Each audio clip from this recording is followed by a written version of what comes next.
Hello, everyone. Welcome to the Mimi Show. Hello.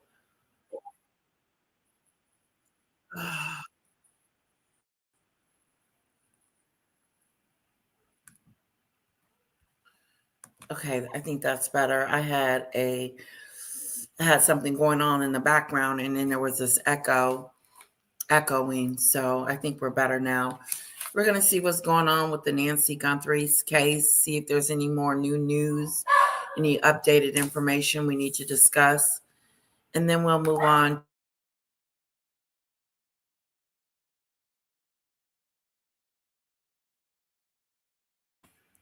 We'll move on to the Jeffrey Epstein situation with Andrew. And then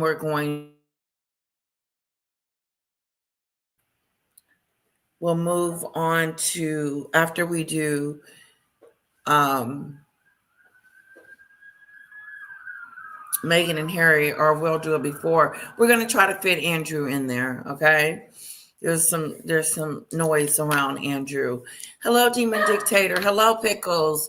Hello, Kamari. Welcome to the Mimi Show. It's the Mimi Show. It's my flowers. They're dying. They're dying. Stay alive, little roses. Stay alive. Stay alive. Hello, Demon Dictator. I meant to send you a message yesterday. I was thinking about you. Little bits at school. Seeing her put a little backpack on and head out.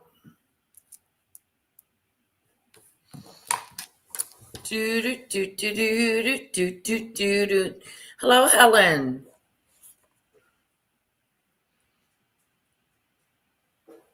I got my Starbucks coffee.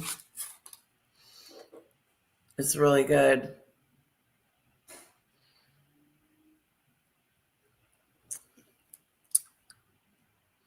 (1971) was established in 1971. I was born that year, the next year. My husband was born in 71. Hello, Kamari. Hello, Tune the News. What's up?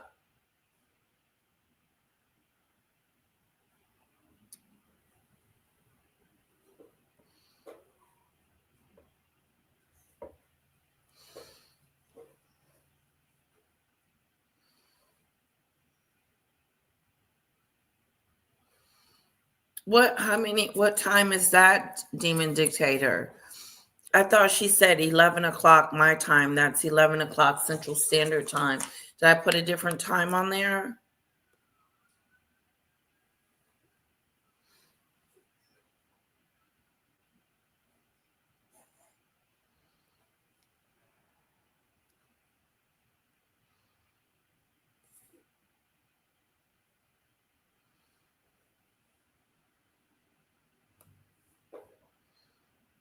Mm, mm, mm, mm, mm, mm, mm, mm, mm.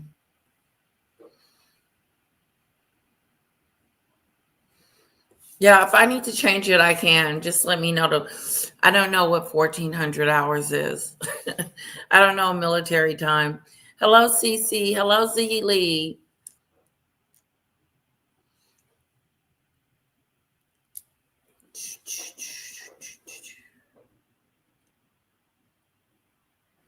Okay, let's dig into Nacy.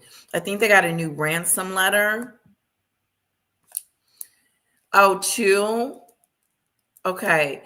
CC, Demon Dictator, if I do 2 o'clock, let's do 1 o'clock because I have to pick up a little bit at 3. And just in case it runs over, can we do 1 o'clock?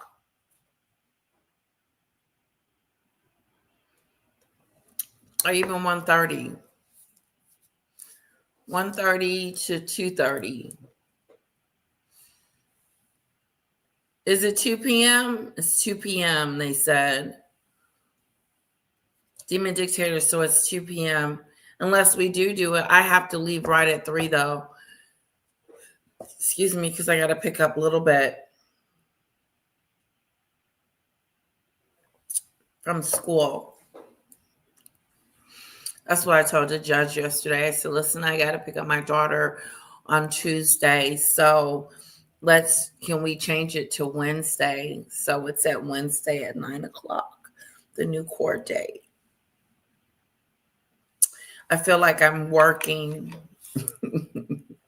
Hello, Snowdrop. Okay, let's see what's going on with Nacy Guthrie. Is she going to come home or what?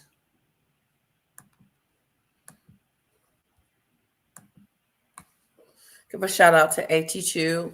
Give a shout out to Danny Robinson, Judge Shady Court, Snoopy for calling out the racism, and Danny Robinson for calling out the racism.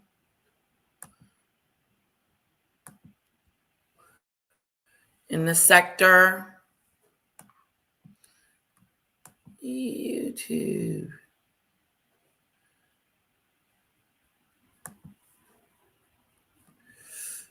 All right.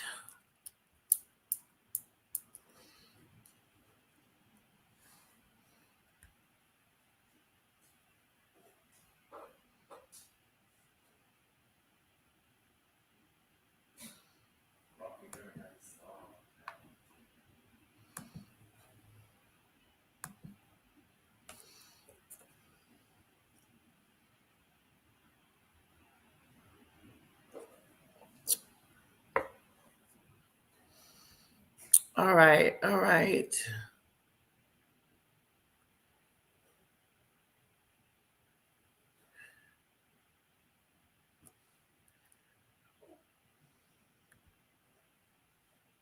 Disgraced Andrew is a flight risk. I don't see that happening.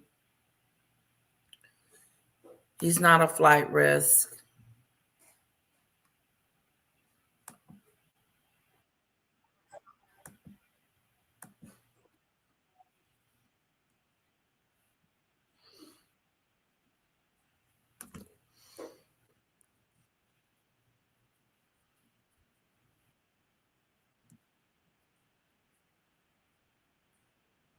Us live outside of the Pima County Sheriff's Office in Tucson. Good morning to you.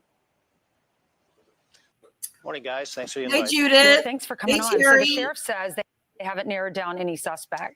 What do you make of the gun owner saying that the FBI, the sheriff is saying they didn't do this? So I assume it's the FBI that's going to these gun stores in the area to try to see if they're showing them 3 pages of 6 to 8 names on each. This is a family member. This is an inside job. Somebody knows something, and they can't oust the family out yet until they have the definite information about who took her. But I believe it was an inside job. Yep, I do too. Snowdrop. Did you see Senior Markle at the Valentine's party and Meg and Almighty Bald Harry at the basketball fake-a-do? No, I haven't heard about that. Let me take a look. Who's reporting on that, Snowdrop? I would love to see how her father's doing. There was a PR moment they had. Harry and Meghan spotted at NBA All-Star game. They want to be seen.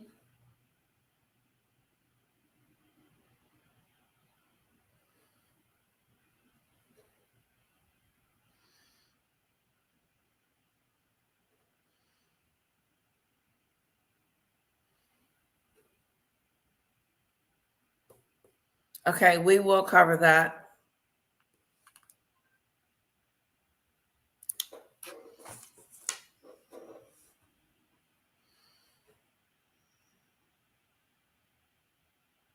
Oh, snap-a-doodle. When we finish this, we're moving on to Thomas Marco. He did a video. Update. Let's move on to her brother and find out what's going on over there. And then we'll talk about the basketball game, the NBA All-Star game that Harry and her went to. That's another PR moment.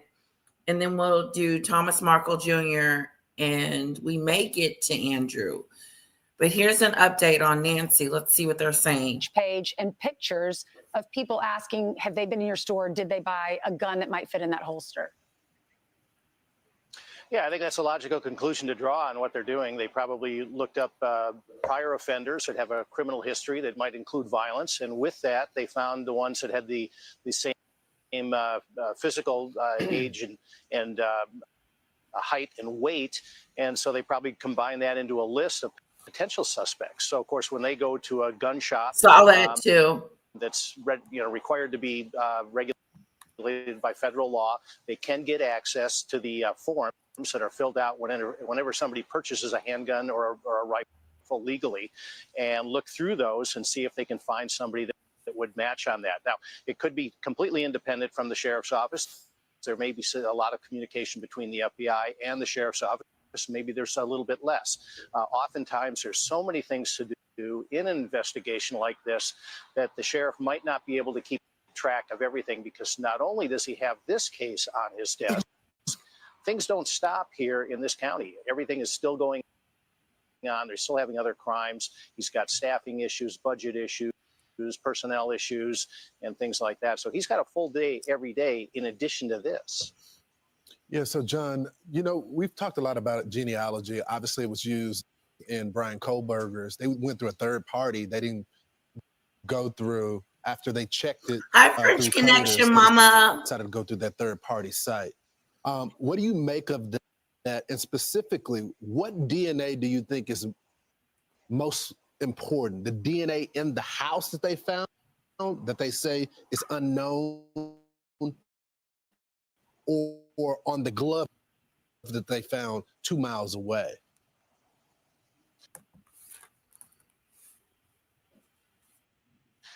Well, you know, Lawrence, I kind of discount the glove. What kind of question is that? Does it matter which side of the glove is on? Everything important? Everything's important. The glove, the house, the step, the blood, everything is key in this case. Thing, because there's no way to really link that in unless you have a suspect identified from the foreign DNA that was left in the house. It could have been a glove from something completely unrelated, could have been a maintenance worker or something like that. So without having any way to link the two, I'm not really a big fan of the glove out there. Of course, you're not going to ignore it, because that's going to haunt you when you go to trial, when you catch the guy or guys who did this. But the foreign or the DNA that's in the house, that's really the big one. And we can only hope that family members, hopefully a big family, would have gone onto these sites and got their stuff registered and got all their information that they were interested in for recreational reasons or whatever. And now he becomes the victim of their little hobby. So that would be the thing that I'd be hoping for today. What do you think about the sheriff coming out with his theory? He seems definitive on it, that they knew exactly who she was and what they were going to do, and it's a kidnapping. I thought that was an interesting conclusion to come to, especially because they don't tell us a lot from how they got into the house, what they found inside the house. All we saw is the blood on the outside. Right. Yeah. Pretty tough for them to hide the blood on the outside. That's going to leak out. That tells me that it was an inside job, that these perpetrators knew her. They studied her. They knew exactly what to do. They knew to cut the alarm off. They knew she had a pacemaker. They knew these things. So who would alert them in the beginning that this was going on? Someone from the inside had have to let these people know what was going on. Okay? The for real deal. Hello, Mary Taylor.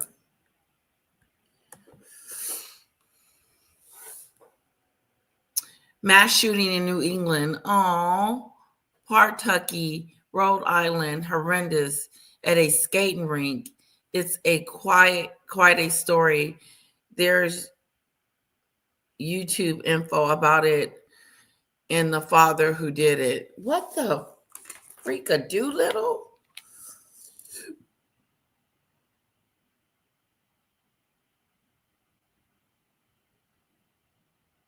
We will try to cover the shooting, okay, in Rhode Island.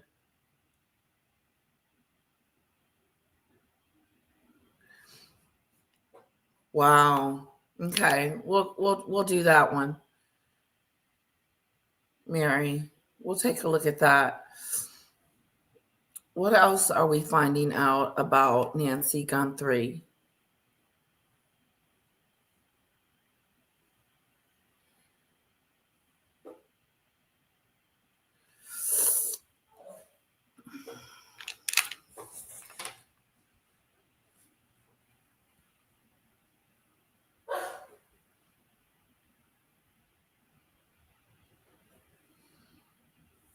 Yeah, that is true. CC, that's Donald Trump's hear about station. that, but Fox they're News. wise to keep the entry, whether it's forced or allowed, to be kept inside the investigation, because when you apprehend somebody that could be involved in this, that's one of the things you're looking for in your interview. Yep, it's is an can inside they tell you job. what you already know? So keeping that inside the building I do here in think front of he's me still alive. is a I good think idea. he was But when unalived. it comes to I don't think he's still alive. I think he was unalived. him saying that it's a burglary, that's a pretty logical conclusion, I would think. Yeah, Because OJ do know how important a glove is. it doesn't seem like it would be a forced entry at night in this circumstance. She seems to have been targeted because it's just She too was random targeted. for her, of all people, to be picked out like this. So when he says, no, it's not a burglary, It's an odd situation for her to be picked out like this. So, like, who would want her? Why would they want her? Is it the money that they're after? And who set this up? There's a lot of heat on the perpetrator right now. Of course, Terry. burglary, well, okay, probably not. The guy's got a full backpack. Usually you come to a burglary with an empty backpack and you leave with a full backpack. Mm-hmm. But the camera provides clues, but it doesn't provide enough. So targeted, yes, I would agree with that. I think all the viewers would probably no see robbery, that no burglary, jewelry or money not was so much, taken. Probably there to take her, but it still remains a mystery, at least to us here, is 18 days into this, no real documentation that she's still okay, no documentation of a picture of her with something like a newspaper and a demand note for ransom and things like that. That's the one thing that's difficult. Now, when you look at cases like this, ransom kidnappings in America are fairly rare. There's child abduction for domestic violence situations and things like that, divorces. Yep, money. But an actual kidnapping for a ransom is a pretty rare thing in law enforcement. I saw Mary Taylor. One of those things that law enforcement doesn't deal with that often. So the FBI working with the county down here, good thing. Now we're just waiting for that break. And they might be sitting on it. There might be a break that they're not releasing that we don't know about. So, John, in that interview with the sheriff, additional cameras were there at the home. And the sheriff says the video is currently in the hands of Google. So hopefully we'll get those. Now, until you have a suspect, what do you think about the sheriff dismissing the theories? Well, his public dismissal of theories is, a tactic that maybe he's using, and maybe he's trying to dismiss those because he knows more than we do, obviously. And so I don't put too much in that. He's wise to not release much information on this, but it makes it really difficult to come up with some conclusions. I got a feeling they're scratching their head on some of this, but at the same time, they're also working on a ton of leads that have come in. And the problem with those leads is mixed in with them randomly, and you don't know where they are false tips, false leads put in there by pranksters and people that want to be a part of this. And so they have to sift through those. Now, the FBI has a pretty effective way to prioritize leads that come in. I would assume they're probably using that in this case, and they have experienced investigators that are able to prioritize those leads and give them out to the individual detectives that are on the ground working this thing. But when the sheriff says something, I take it with a grain of salt. He can't be totally upfront about everything because he's going to tip his hand, kind of like if he was playing poker. All right, John, we appreciate it. Hey guys, so an update here from Nacy Guthrie's house. There are two people who showed up, one in a pickup truck and one in a Subaru. The sheriff's deputies let them through, and they went to the back of the house. One of the men was holding a briefcase. and we could see them go to the back of the house, and then we could see with our drone that they went inside the house. I'm not sure why. We don't know who they are.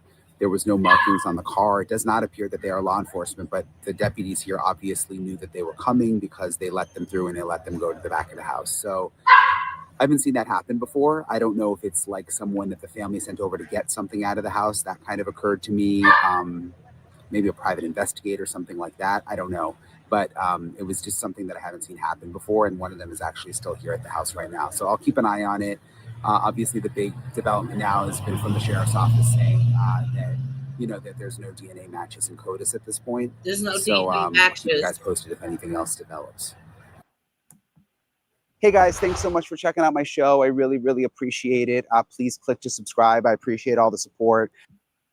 The Guthrie family, the siblings, and their database, which I'll explain why that's so important, and the possibility of more than one suspect actually at Nacy Guthrie's house when she may have been taken. All of this is coming up in this episode of Brian Ensign Investigates. Hey guys, so a couple of big developments. The first, which I was just talking about, but I have confirmed that the FBI has been to several gun shops in Tucson, and they've shown up, the agents have shown up with a list of 40 names and also 40 pictures, 40 photographs. And they are showing the names and the photographs to the gun shop employees to see, one, if any of those people have been inside the gun shop, and two, if any of them have purchased a weapon, which is significant because that means perhaps that there's 40 people that they're interested in, that they're narrowing this window down. It's also possible that some of those people they're interested in, and like sometimes when they do lineups, and I don't know if this is that kind of a situation, but they'll throw other pictures in that are just irrelevant. But what I do know, again, is that they've gone to several gun shops with a list of 40 names and 40 photos trying to figure out if those people have been inside the gun shop. So these aren't just like pictures where they're saying, do you know who this person is? They have the names. They just want to know if they've been in the gun shops in Tucson. So that's new. And that's pretty interesting. The other thing that's new today is that the sheriff has cleared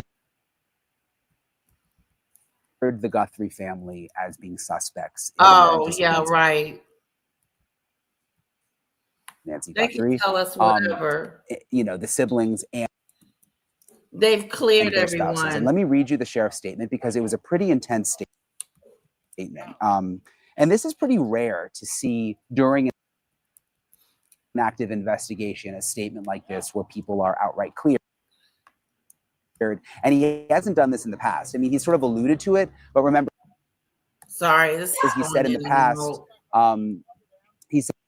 past, like, we're not, everybody could be a person of interest, but this is what he's saying now. He said, to be clear, the Guthrie family, to include all siblings and spouses, has been cleared as possible suspects in this case.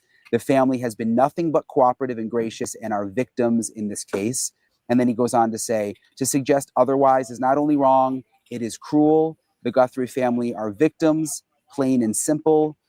Please, I'm begging you, the media, to honor your profession and report with some sense of compassion and professionalism. So it's kind of an emotional statement that he's giving, and he's clearly fed up with people calling out the Guthrie family.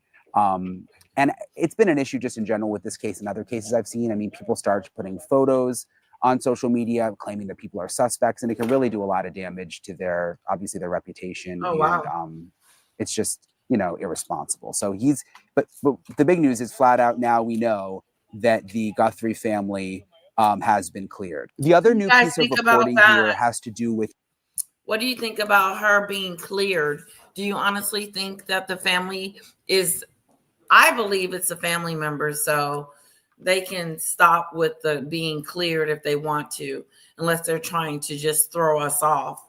But I do believe it was an inside job. I don't think that this was some random situation.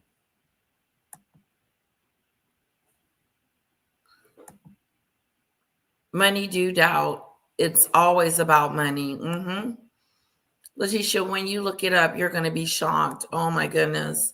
Guys, we're going to look at the Rhode Island shooting after this. I see Jeffrey Epstein's name on file. On what file, Terry? Helen says, I wish they would hire that sheriff from Florida who is always catching criminals. That's what they need. They need some inside investigators, some good investigators to go in there and solve this puzzle.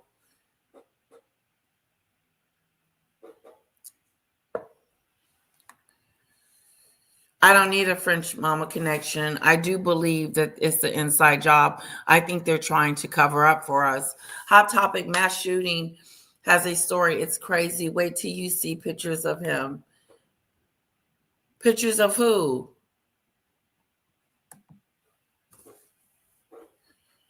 We're going to move over from Nacy to the shooting. I think the police know, and they're trying to set the family member up. I believe so too. I believe they're just making them feel like they're not a suspect, but they are. I bet. If you guys know that this glove that was found 2 miles from here at Nacy Guthrie's house is being tested. The FBI says it matches the glove that was on the suspect in the surveillance videos we've seen. We know that it's being tested and it's going to be put into the CODIS database, which is this FBI database of DNA, mostly criminals, where they can go and they can cross-reference and try to figure out who the DNA belongs to. But we're learning about now delays, and it's whenever you're watching this, I'm not sure, but right now it's Monday night.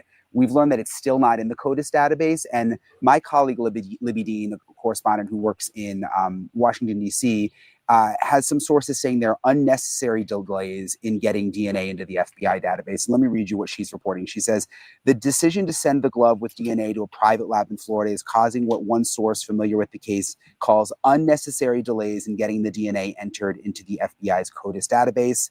That's because the FBI does not accept DNA submissions directly from private labs. Instead, once testing is complete in Florida, it's likely the DNA data extracted must first be sent back to the state of Arizona, where it can be uploaded and becomes shareable with the FBI for entry into CODIS. That extra step adds time, creating what the source describes as a catch-up process when the FBI could have processed and entered the data within a day, according to the source. So basically, the FBI is saying again that because the Pima County Sheriff's Office did not send this DNA directly to Quantico, to the FBI facility, and instead sent it to their private lab in Florida, that it's slowing things down. Of course, the Pima County Sheriff has come back on some of that criticism in the past and said, look, we actually talked to the FBI before we went with our Florida lab. All right. Put a 1 in the chat. And we were all. If you guys want to move on to the shooting, or if you want to see one more video, put a 1 in the chat if you want to move on. Put a 2 in the chat if you want to stay with Nacy Guthrie.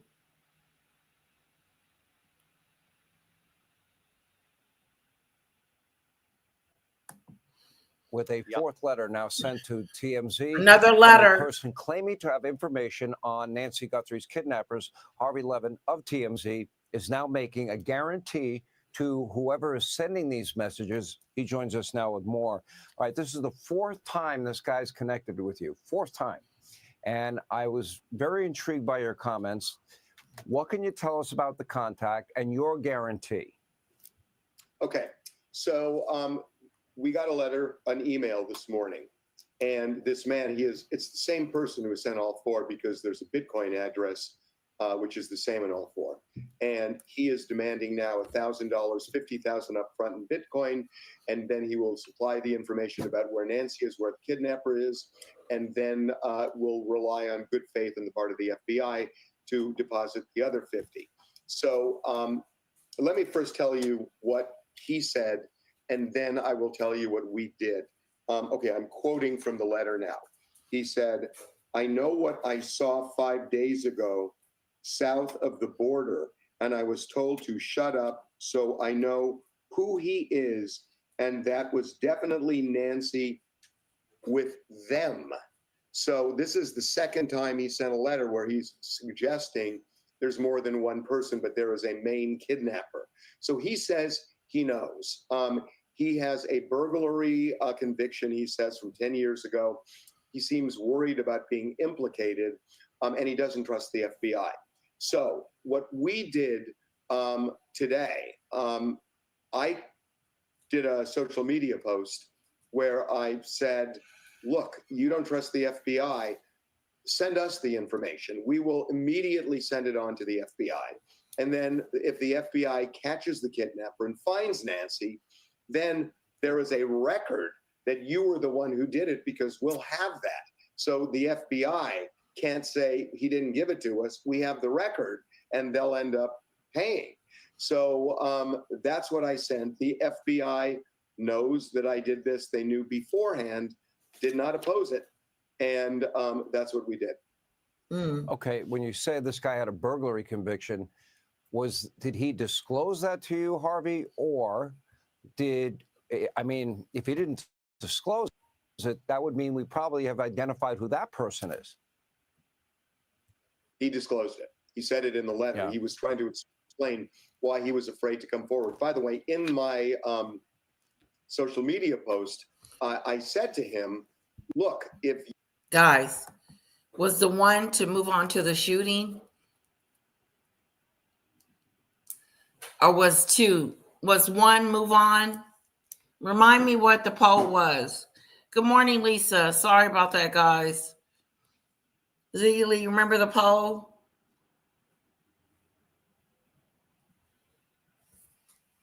Are we moving on with the one?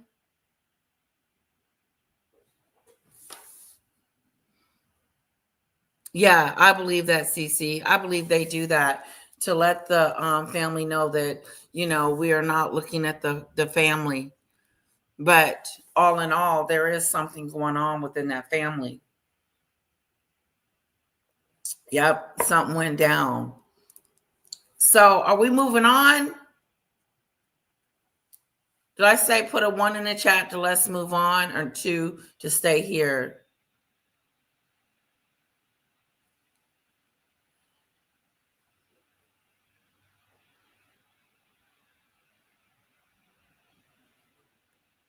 Oh, Demon Dictator, let's do that another time. The video you're talking about. This, you're committing a federal crime. And I will say this much. He responded to that and said, I am aware of that. I am telling you the truth. So look, I know the FBI is interested in these 4 emails. They are keenly emails interested in that ransom note. I can tell you that. So that's where we are right now. Well, the fact that now, for a second time, he's mentioned that there were multiple people involved is it's interesting, but it also does give hope. I mean, that's as close to proof of life we've had since the get-go, as we now enter week 3 here. Let me ask you particularly about the glove, because I know you've been doing a deep dive into that as well. And what have you discovered? So I've talked to law enforcement about this, and look, all right. I hope. Thank you.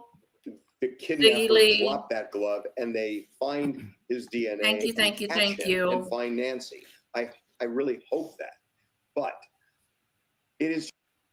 We are continuing to follow all of the developments regarding the search for Nacy Guthrie. It is week 3 of that search, and investigators are still trying to recover more evidence, focusing also on some DNA found inside of a glove.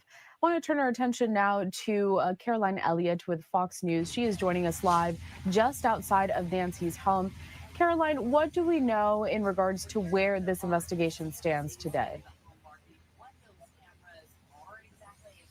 Yeah, Krill, good morning. There's a lot to break down here this morning. The sheriff did share those DNA results yesterday, and he said that they put those DNA samples into the database and they did not get a match. So the sheriff says the work here is still underway. We know now his team is looking at additional DNA evidence inside the home to see if they can try to figure out who this person is.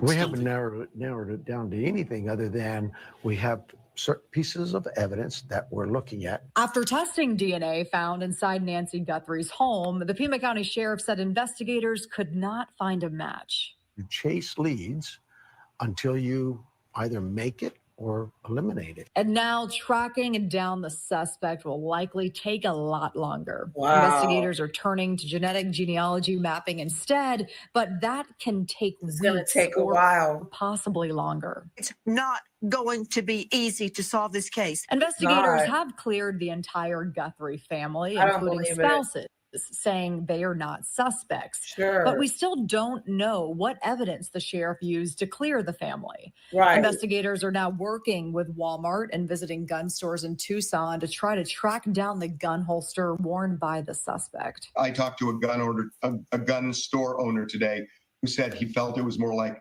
30 names that he was shown last week by an FBI agent. What we found out from law enforcement sources is those names came from a list they compiled of people who purchased that polyester holster that this man was wearing. Mm.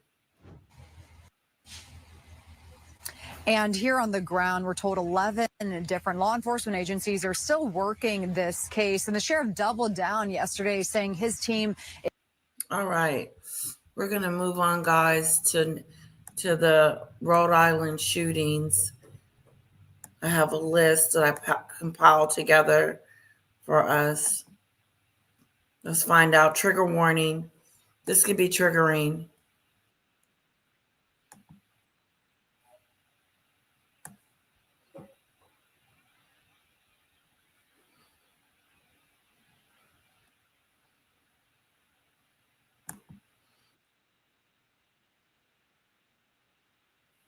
Lord. You see that? Police now reviewing this footage showing the scramble to. Let me start it over. There's gunshots just going off. Chilling video here showing the moments a shooter opened fire at a high school ice hockey game in Rhode Island. Police now reviewing this footage showing the scramble to escape the gunfire. Tonight, we're learning new details about the person behind the gun and the possible family dispute that may have led to this deadly shooting. Our Michelle Fisher live in our newsroom with what investigators have just revealed. Michelle. Mark, this was a senior night event with high school hockey players from all across the state of Rhode Island. Unfortunately, what started as a celebration ended in tragedy. Gunfire erupting at an ice rink in Pawtucket, Rhode Island. This video capturing the frantic moments as high school hockey players skate to safety, racing to escape the bullets. Wow. Pop, and I thought it was balloons, but it just kept going, and it was actually gunshots. And after the gunshots, me and my teammates ran right to the locker room, and we just bunkered up. It happened around 2:30 Monday afternoon. Local and state law enforcement rushing to the Dennis Lynch Arena about 5 miles outside of Providence. We have one shooter down at the location. We have 5 injured. The suspect entered the arena to watch the hockey game of a family member. And unfortunately, during that time, a shooting occurred. This was a targeted event. It looked like it was a family dispute, and there was one individual that was a family friend. 2 people were killed. 3 others were critically injured and are now fighting for their lives. Police tonight praising a bystander who intervened. A good Samaritan stepped in and interjected in this scene, and that's probably what led to a swift end of this tragic event. Police retrieved multiple firearms at the scene. The suspected shooter, who has now been identified, dying from a self-inflicted gunshot wound. Wow, he killed himself.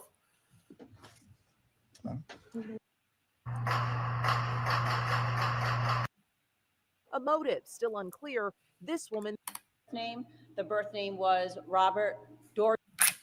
We have identified the person, the suspect, by a birth name, the birth name, and that's probably what led to a swift end of this tragic event.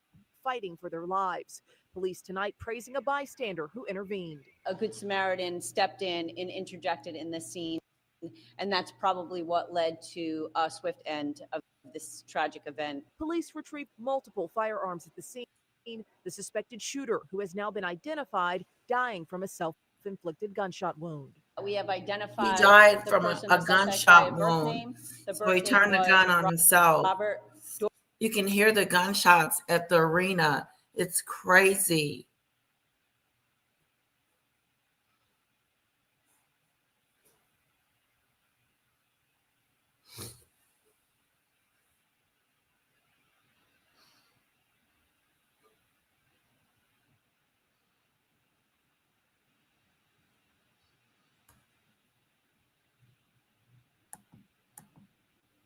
Dorgan. We have also learned that the person does go by the name of Roberta, also uses a last name of Esposito. The shooter, police say, had no prior interactions with them. A motive still unclear. This woman says the shooter was her father. What was the reasoning? Was there a family argument? He has mental health issues. He's just very sick. If you have a loved one who you think is sick, trust your gut. And tonight, law enforcement in Pawtucket have not released the identities of those victims involved and say they are in the initial stages of this investigation, with the ATF and FBI now assisting. Live in the newsroom tonight, I'm Michelle Fisher, ABC 7 Eyewitness News. Michelle Fisher, thank you. 2004. Mendoza kidnapped the young mother from her home, took her to a field, sexually assaulted her, strangled her, and then stabbed her. He later burned her body and left it in a remote location. Tolson's 5-month-old. This game was being live streamed. It was a game at the Dennis Lynch Arena in Pawtucket where there was a shooting today. 3 people are dead, including the gunman. And we want to take a look at this. We can hear the shooting. This is being live streamed today. Let's listen. Wow.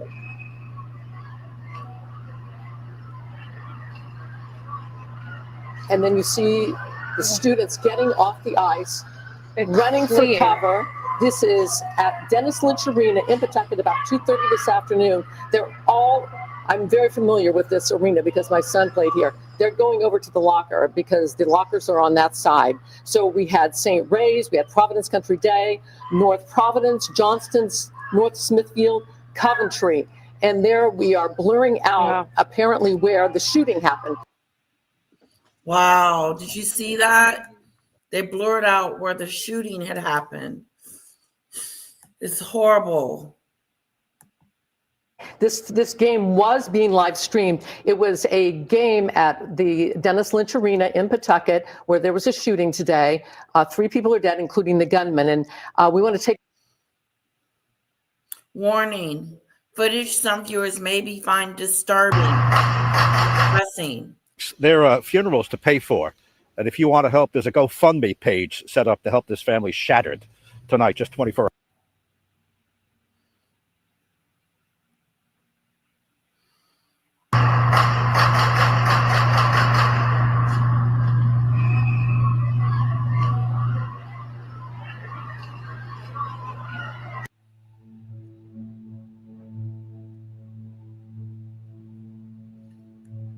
Wow, he does have some mental issues. A father shot at his wife and their 3 kids in the stand of a high school hockey tournament, leaving 2 dead. This is so scary. The shooting in Pawtucket, Rhode Island, killed 2 individuals. A little girl. Oh, that hurts. That hurts. A little girl was shot and killed.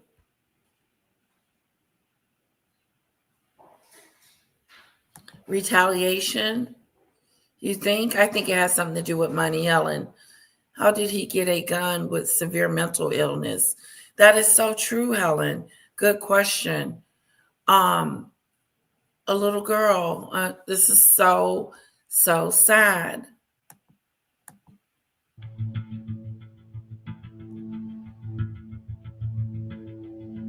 There he is. The first picture having emerged of the suspect. Police believe opened fire at the high school's ice hockey game. This is the suspect. This is the guy that shot at his kids, his own kids, in the stand.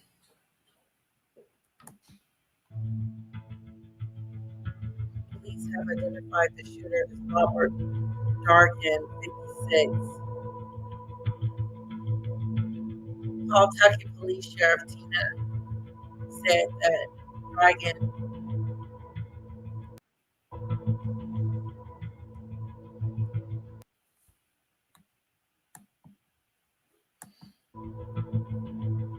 been alleged that the Dragon's wife and 3 children were shot. It is understood that Dragon died by a self-inflicted gunshot wound.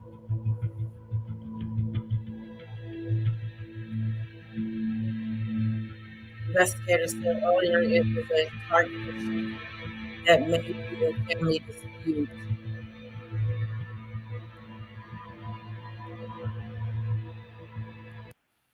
Their funerals to pay for. And if you want to help, there's a GoFundMe page set up to help this family shattered tonight, just 24 hours after the gunfire. NBC 10's Molly Levine picks up that part of the story. She's in North Providence. Molly? Well, Gina, Amanda tells me that her father struggled with mental health issues for his entire adult life. She says that he had been living in Maine, but it really wasn't unusual for him to show up at his son's hockey games here in Rhode Island.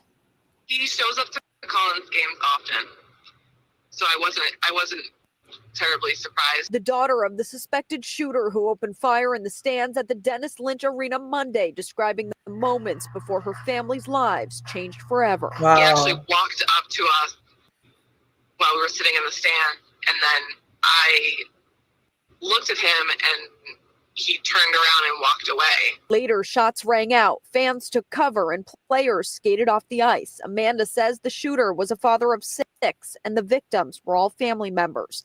His ex-wife Rhonda and son Aiden were killed. Aiden recently proposed to his fiance, who was also at the game, but not injured. Amanda says they were all in the stands supporting her brother Colin. The 17-year-old was playing on the ice at the time and wasn't injured. Pawtucket police identified the gunman as Robert Dorgan, who also went by Roberta Esposito. Amanda just referred to him as Rob, or her father. I think his gender identity issues are a symptom of a deeper issue.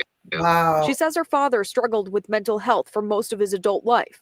He was ostracized from the family because he had a long history of violence and abuse. But as for the motive Monday, there was no boiling point. There was no tipping point. There was no signs. No, he's always had a very bizarre way about him. She says the focus is now on her surviving siblings, Ava, a hardworking nursing student, and Colin, a high school senior, launching this GoFundMe in hopes to support them financially. But Ava and Colin have a long road ahead of them. Their grandparents were also impacted by this. I just want to make sure that the focus remains on, supporting them, the victims, through the coming months and years. This is sad, guys. Now, as Amanda mentioned, Rhonda's parents were also injured in the shooting, still fighting for their lives in the hospital tonight. Now, a link to that GoFundMe is on our website. That's turnto10.com. It's now up to $136,000. I'm live in North Providence. Molly Levine, NBC 10 News. Trigger warning. I know. Why did they have medical detectives?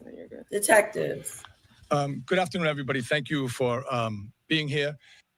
As you know, we had the tragic issue yesterday, and we wanted to try to give you as much information as we can. And we have a couple of speakers. Yes, they do, Snowdrop. Before I do, I just want to acknowledge and really thank. This is a very tragic situation where people are coming together. Kamara. And all the support and the kind words, and it's about helping the families. But I want to thank Congressman Amo, Representative Magazina, Senator Reed's office. I know they're being represented. Senator Whitehouse you'll hear from the governor, who's been very supportive.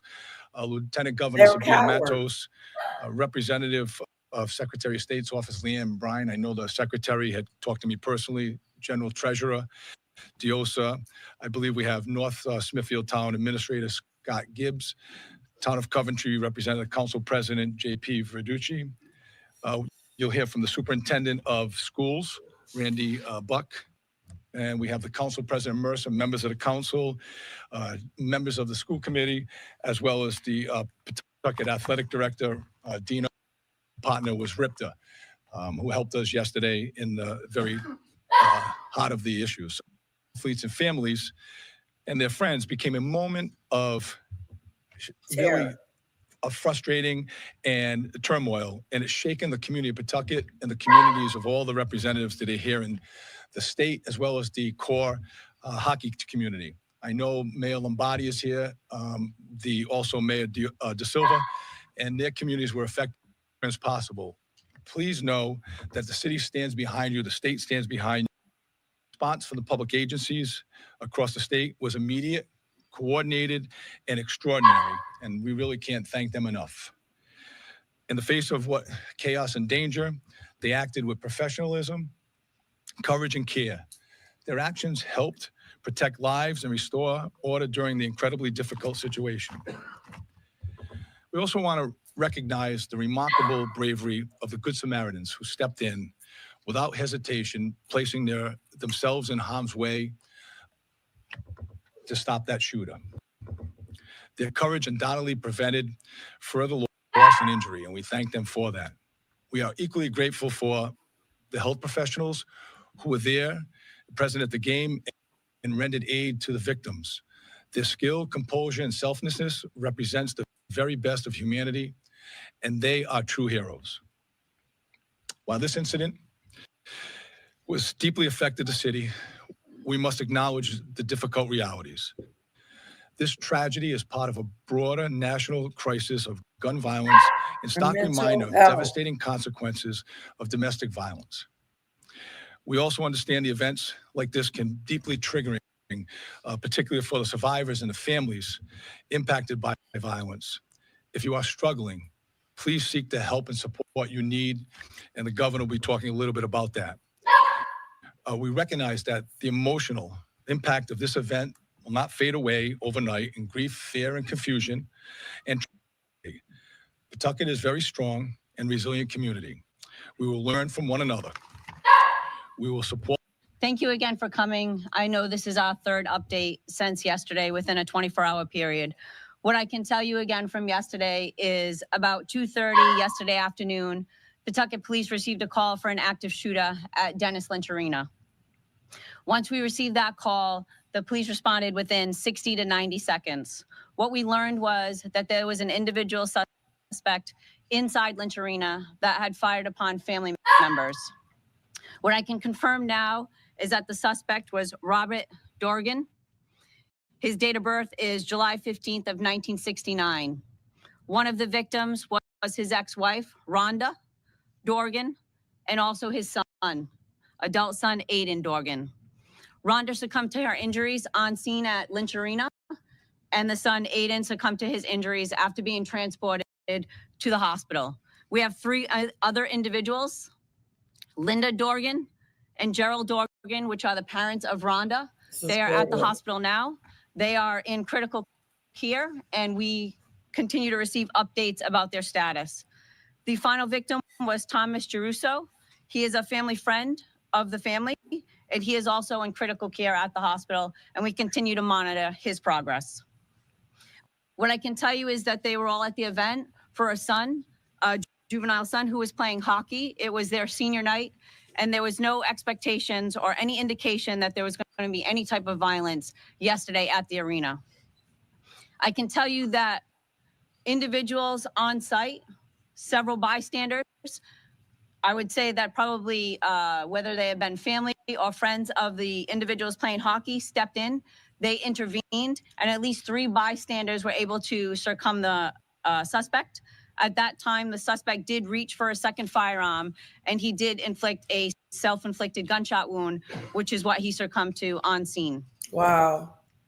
I can tell you that there were first responders on scene outside of Pawtucket, several nurses, several firefighters, and they also rendered aid to the victims until fire personnel responded. Once police responded, obviously we were met with a tremendous amount of people exiting the arena. We were able to make entry, and we also rendered aid to those individuals until they could be transported to the hospital. Central Falls Rescue and Pawtucket Rescue responded, and they also rendered aid. What I can tell you from what we've learned so far is that this individual had responded to hockey games in the past to watch their son play hockey, and that this was not unusual for them to respond to watch a hockey game.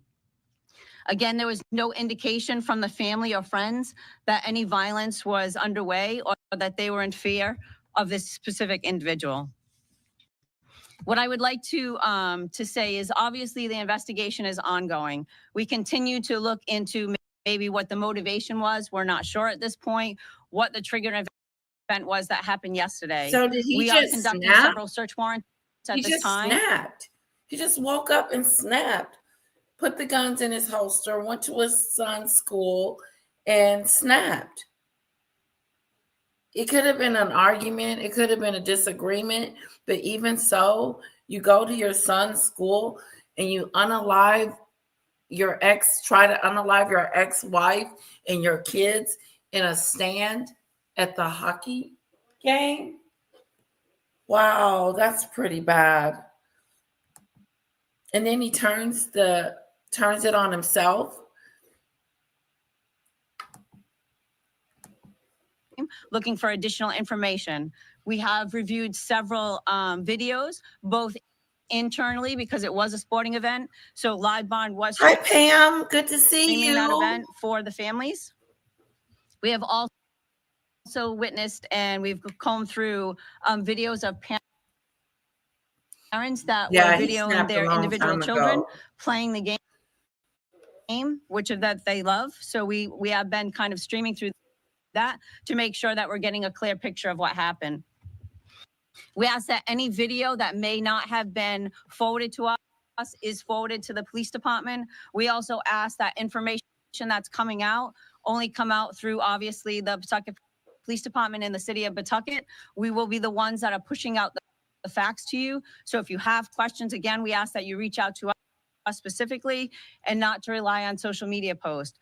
Those posts that are be putting out there are not necessarily accurate and they're trying to spin a story in a different way. So we ask that you rely on the information that we're giving you.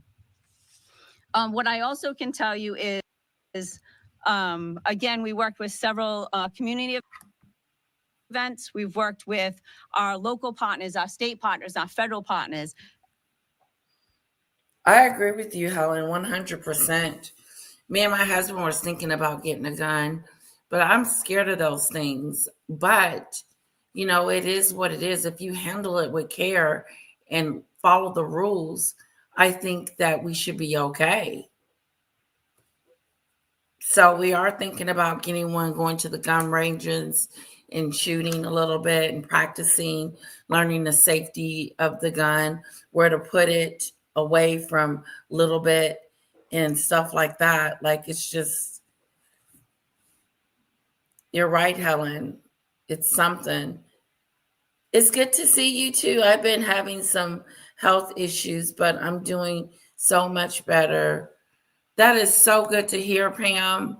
And I'm so sorry about your health issues. And I'm so glad you're feeling better, though.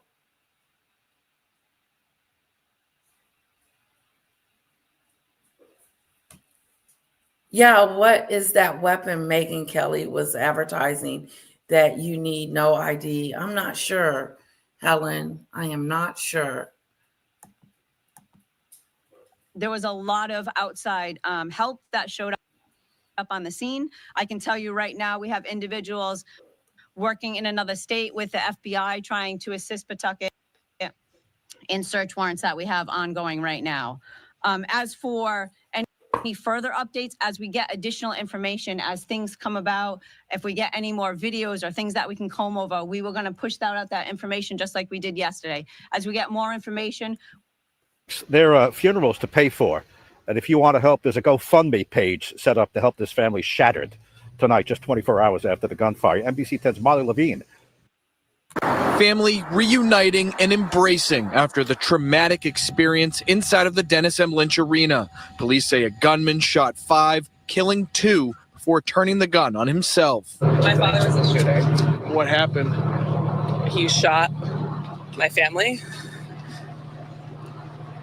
and he's dead now. This woman leaving the police station, speaking with reporters, saying her father was the one who opened fire inside of the hockey rink. He has mental health issues. Any idea why he would have done this? He's sick. He's very sick. Players, their families, and spectators bust from the scene to the Pawtucket Police Department to be interviewed by detectives. Parents with flowers as it was senior night for Blackstone Valley. Everybody started jumping over the bench, and it was pretty scary. We heard the gunshots, but we didn't know what the noise was at first. After probably 4 shots, we just saw everybody hitting the ground. Silas Core was on the bench for Coventry High School, his mother in the stands at the time. We barricaded the locker room with like our bodies. We were all pressing up against it, and everybody was, worried about our parents and everybody. I actually got back in there to try to find out where he was, and I saw them doing CPR in the stands, and it was really disturbing. Many leaving here tonight just wondering why. He was just very doing CPR in the stands, trying to relive these people. His family, he shot at his family. Stronger gun laws are needed. We are the only nation where gun purchase is so loose and easy. That's right, Darcy. I agree with you 100%. I was married to a Navy SEAL, and we went to the gun range. Wow, a whole Navy SEAL. How cool is that? Tell us more, Pam. We have several throughout the house. See what I'm saying? Ziggy Lee ain't playing. She's armed and ready. Ziggy Lee, is that a picture of you in this chair? Oh my God, Ziggy Lee got several guns throughout her house. Wow, I was just thinking about getting one, and even then I was confused about doing that. I was confused about doing that one gun. I just heard so many horror stories about guns going off, kids getting a hold of it, guns going off, by accident, misfire, in my clumsy self. Clumsy Wumsy. Her father, she's been interviewed. She's coming out of the police station and talking about her father was the shooter of the Rhode Island shooting at the ice rink. She said he has mental issues. What a horrible tragedy. That's right. Letitia, darling, I hope you're taking Emergen C and ginger tea with honey to get healed. Did I say I was sick? Okay, Darcy, thank you so much. I appreciate the tip.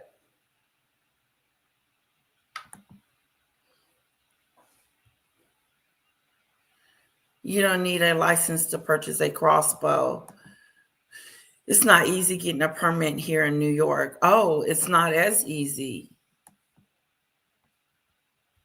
It's not as easy. Pam says, I'm writing a book titled Betrayal of a Seal. Ooh, when I get it published, I'll send you a copy. That's going to be so good. It sounds so intriguing. Betrayal of a Seal. How'd you come up with your name? I said you were under the weather, Letitia Hun. Oh, no, I was yesterday. My stomach was feeling all queasy. I think, didn't we go to Andrea's? We didn't go yesterday. We went the day before. I was feeling pretty bad, but I'm okay now. I know, Pickles. Here in the UK, guns are illegal. You can't even have a gun in the UK. If you weren't, I think I'd be too afraid to have one. Me too, Maureen. And hello, by the way. Very sick. If you have a loved one who you think is sick, trust your gut.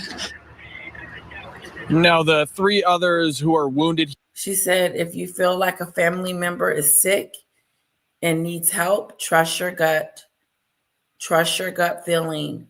Trust it and know that, this person could be a danger to you and the family. Who knew the father was just going to walk in there and start shooting? And this was the day he decided to end some people's lives along with him. 2 people have died and 3 people are injured and are in critical condition. And he was just pow, pow, pow, pow, pow, one after another.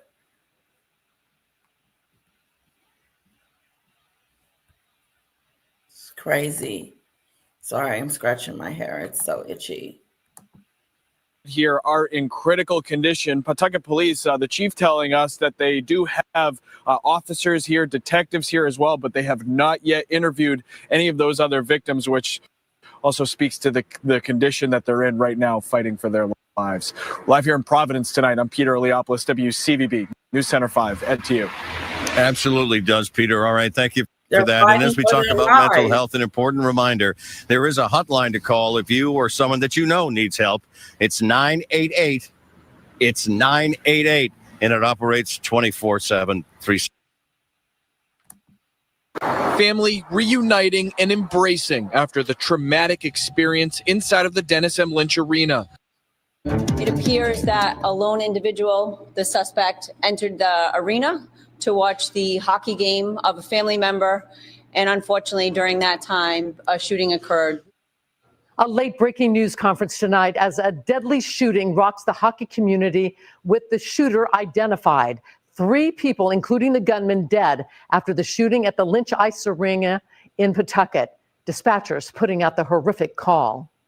It's by the Lynch Arena, 25 Andrew Ferland Way, for a report of a double shooting from the police. And it turned out to be more than a double shooting. The terrible scene unfolding during a high school hockey game between 2 co-op teams from many towns across the state of Rhode Island.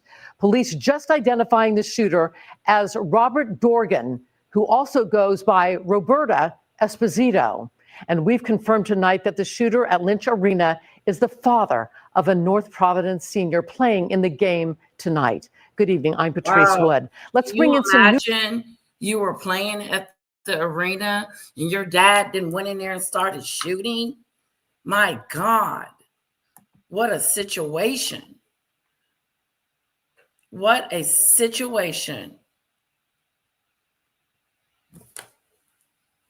One wearing women's clothes. This guy picks any add story.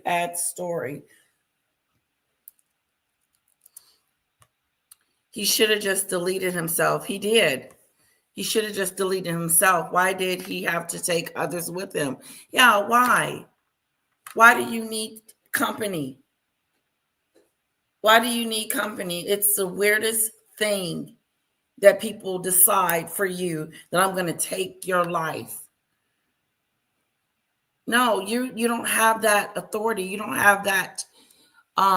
You don't have that. That's not for you to decide if I should live or die. But help yourself to if you want to unalive yourself.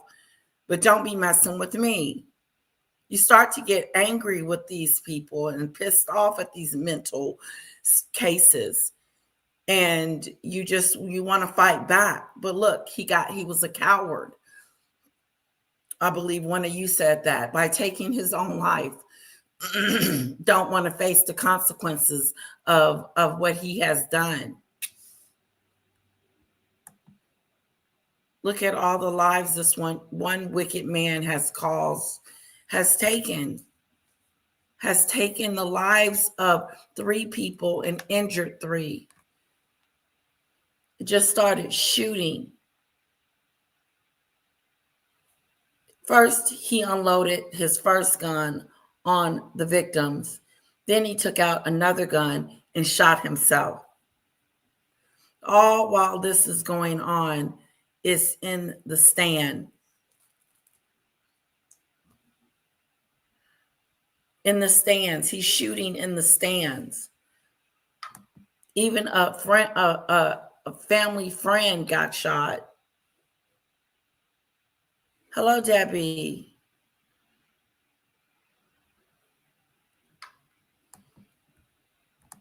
New video from the scene. It shows a white van being towed away from the ice rink. It has Maine license plates.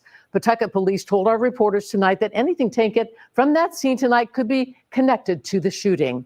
We have live Team 10 coverage tonight. The night team's Mike Cerullo will have new witness accounts, but let's begin with the night team's Leanna Falk, who's been on the scene since this happened. Leanna? Yeah, Patrice, Pawtucket police confirming tonight that the suspect has been identified as 56-year-old Robert Durgan. Chief Gonzalez says Durgan also goes by Roberta Esposito. Chief Gonsalves says that whether or not Durgan is transgender is irrelevant to the investigation, but this is what we know so far. We know that the first call came into police around 2:30 this afternoon. We know that we received some video. It's a recorded live stream that NBC 10 received showing the moment gunfire erupted inside the arena.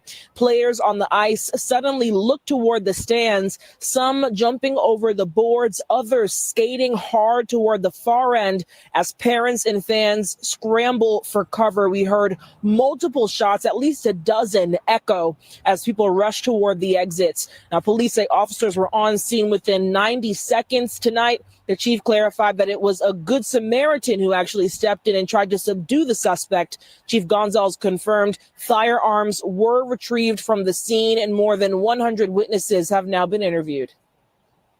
It was a targeted event. It looked like it was a family dispute, and there was one individual that was a family friend. But as for identifying the victims at this time, it's too early in the investigation to identify people because obviously we want to make sure that their families are well aware of what's going on before we put it out to the public. Mayor, have you been in touch with Governor McKee? Is there a reason he isn't here tonight? Yes, no, we've been in touch.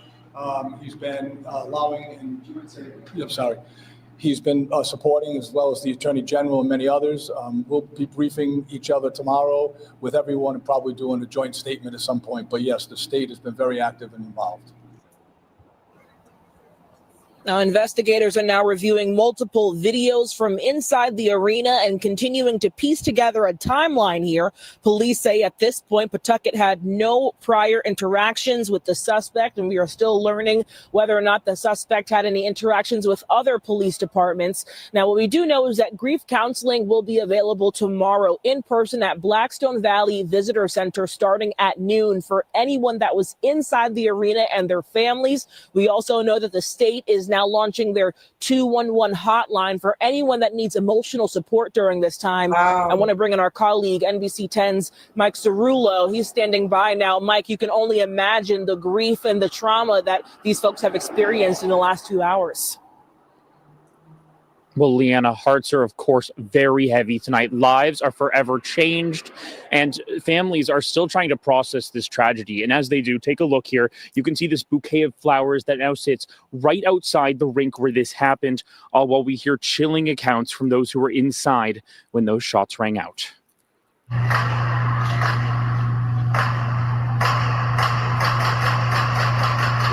Trigger warning. And I thought it was balloons.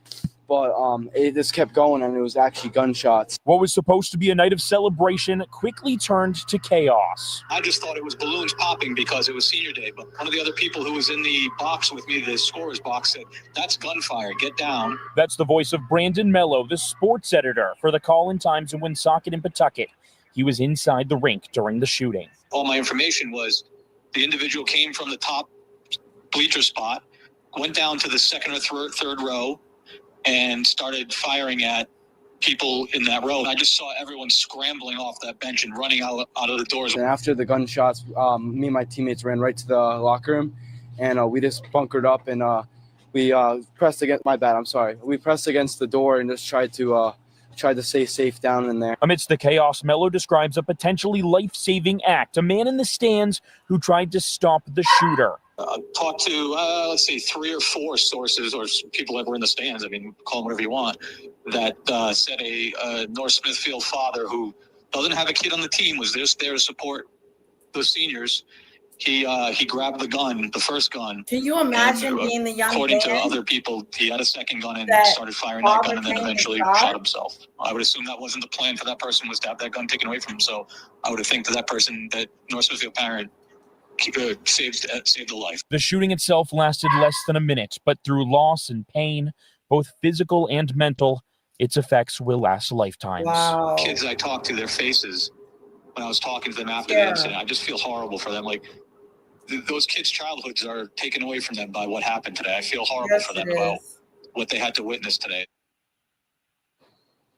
Just truly heartbreaking. And there were families and students here from several towns all across Rhode Island, all touched by this awful tragedy. Now, there are still questions about exactly what led up to this. Police have said it was a family dispute, and we're learning more information as these families grieve and these students process just what happened here. Just Family truly members are heartbreaking. We'll send it back to you, unaliving Patrice. themselves.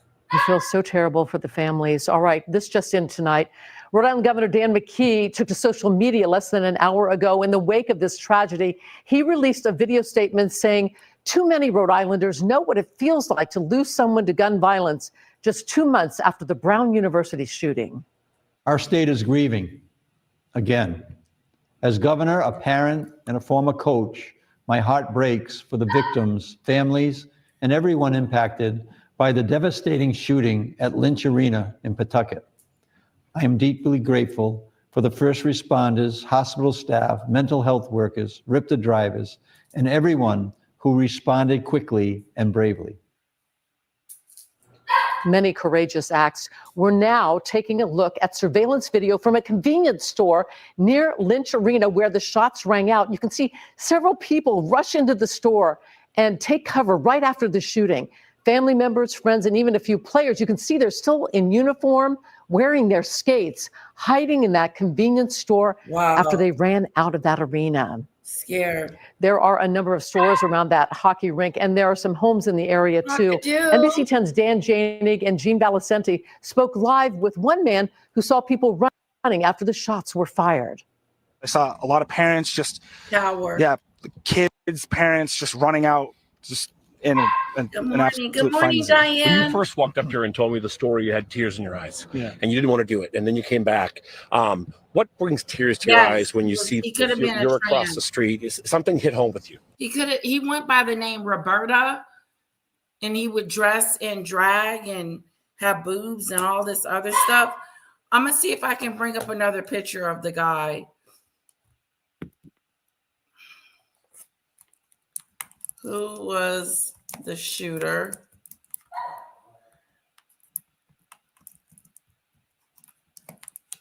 There was a shooting at Brown.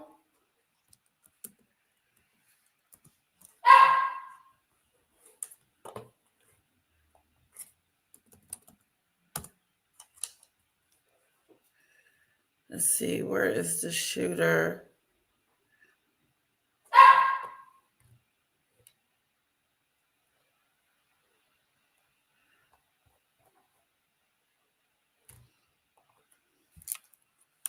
Rhode Island.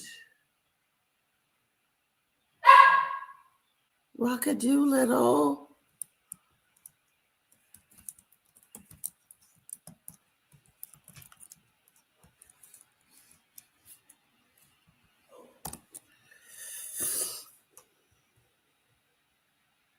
Okay, I think I got the identification of the shooter.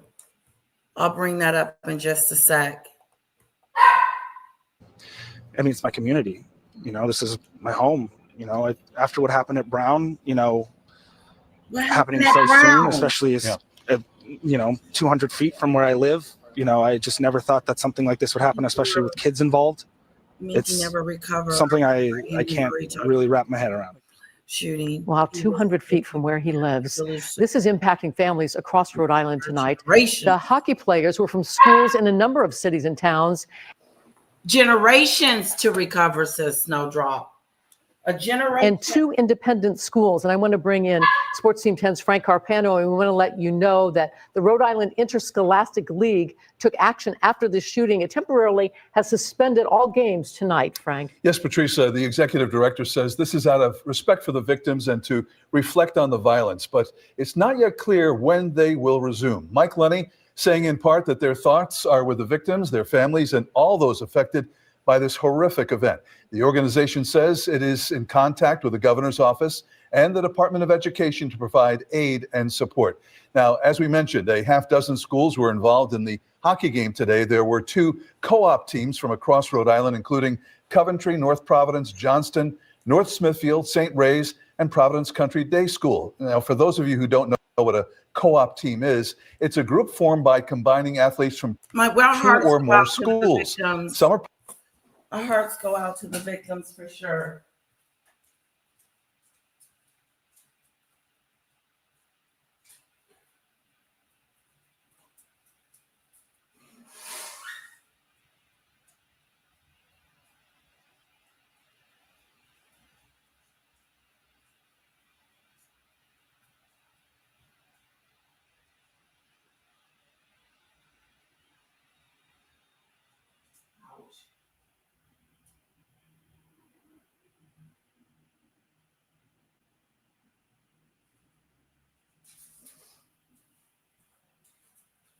All right, guys, we're going to move on. We're going to keep the shooters in our prayer. The shooter victims, excuse me, not the shooter, the victims in our prayers, okay? Our hearts go out to the family members. I also want to give it up for Jesse Jackson. He passed the other day. May he rest in peace as well. And we're going to move on. I have a few more other videos I would love to show you and share with you guys today. And I'll keep you updated on this story. It sounds like the father took the gun out on himself, and that's what happened. Meghan and Harry goes to a game. She's sitting next to Queen Latifah at the game. Queen Latifah, she's sitting next to. I wonder how that look. It's just odd here. It's just, this is an odd situation. They look like they didn't really come together, and we're just sitting next to each other, and that's about it.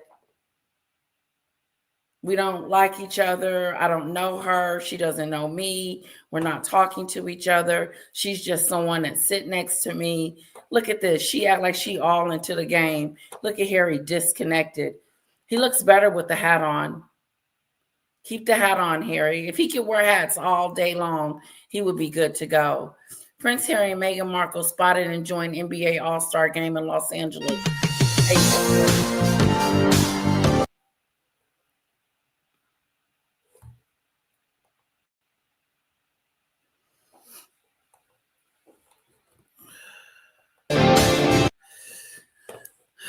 That's all we got there. Moving on. That's Nacy.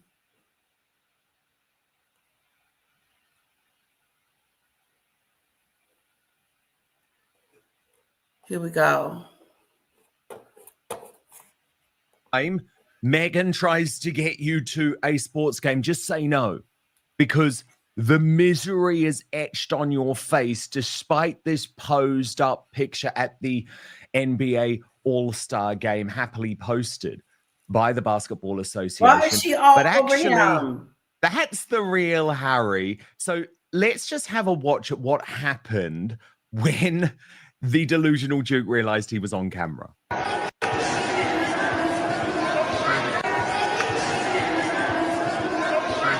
Oh, as Nacy Guthrie put it, this looks like a hostage situation, and somehow everyone's the victim. And I think if we just zoom in and watch what went down, you can absolutely see that she treats him like a baby, a child. He's unhappy. You're on camera. Smile. It's over. Indeed. I mean, according to Taz, said petting him like a child, perhaps actually taking. She treats Harry like a 2-year-old, like one of her other kids. My heart goes out to the victims and the loved ones. What a tragedy. Pam says, he was a SEAL, Team 5, Class 94. My son was a Navy SEAL as well. Wow. You got some Navy SEALs in your house, Pam.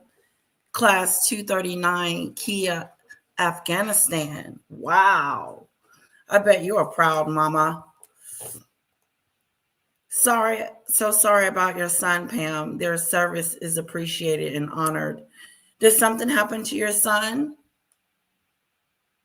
You did say was. I do apologize if anything happened to your son, Pam. I'm sorry.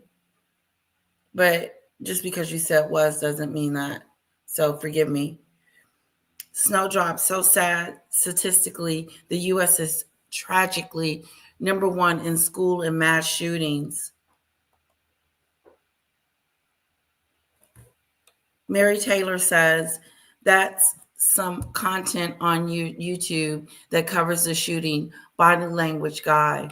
Wow, interesting. Thank you, Mary Taylor. Yes, Darcy, Snowdrop says, and I wonder if in some areas there are a little horrified by it as metal detectors, etc., are daily items at school. it would scare the hell out of me. And I'm surprised they didn't check him going in. You know? Yep, I believe so, Debbie, a trans woman. I believe so. Rest in peace, Jesse. Rest in peace, Jesse Jackson. Queen brought her child. Meghan H, no kids. Did you see the Valentine's Day photo she posted? We're going to go see it. Of Lily and Harry. That's the only one I saw was with Lily and Harry.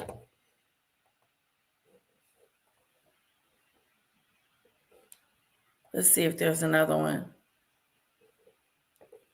Nope. Yep. I saw it. We all saw it. Here it is. Somebody said the first picture of Lily, I see in her face. We can't see her face. She's turned to the side.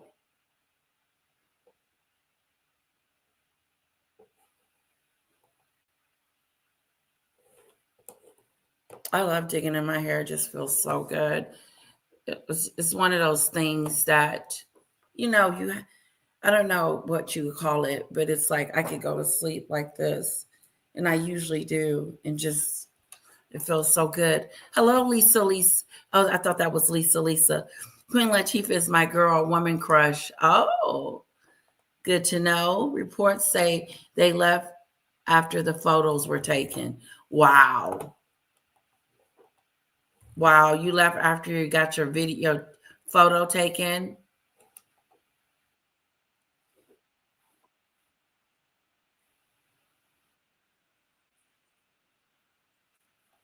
Why didn't they take the kids to the game? Don't you think the kids would have enjoyed it? Yeah, Harry is miserable. He don't know if he coming or going. He realized that he got himself into something real deep and strange. I would be surprised if they're sleeping in the same bed. And he just cannot hide it. I mean, watch this video from revealing the narc. And you'll see there she is happily chewing the fat with Queen Latifah, although we'll come to that later. And Harry is unable to pretend and realize that he's on video the whole time. Indeed, the only moment at all where Harry appeared to be enjoying himself was during this conversation with Chris Tucker. And you'll see, actually, he was happy to be noticed because really he hadn't been, despite being a prince. And then he sits back down, looks for some where Harry appeared to be enjoying himself was during this conversation with Chris Tucker. That is Chris Tucker. Actually, he was happy to be noticed because really he hadn't been, despite being a prince. And then he sits back down, looks for some sort of encouragement or endorsement from Meghan. But again, she's looking at the cameras. She is performing only to the cameras. Wow, she's always looking at the cameras. Did you see that, guys? Meghan, Harry's off into his own little land after speaking to Chris Tucker, which Chris Tucker looks great. He played in that movie Rush Hour 1, 2, and 3, and he played in the movie Friday. Very good actor, Chris Tucker. But no, he looks disjointed, disinterested. He doesn't look like he's on date night with his wife.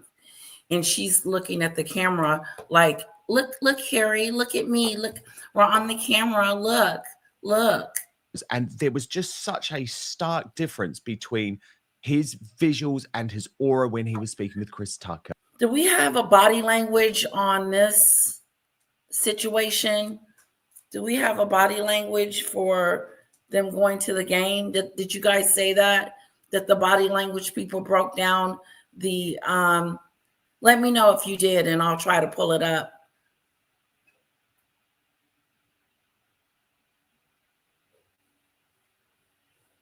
Hi, Mary. Oh, Barack Obama was at the same game as Harry and Meghan. They got it. I heard Obama got a standing ovation. I bet that pissed Meghan off. Meghan and Harry was at the same game, babe. Yeah. Word on the curb is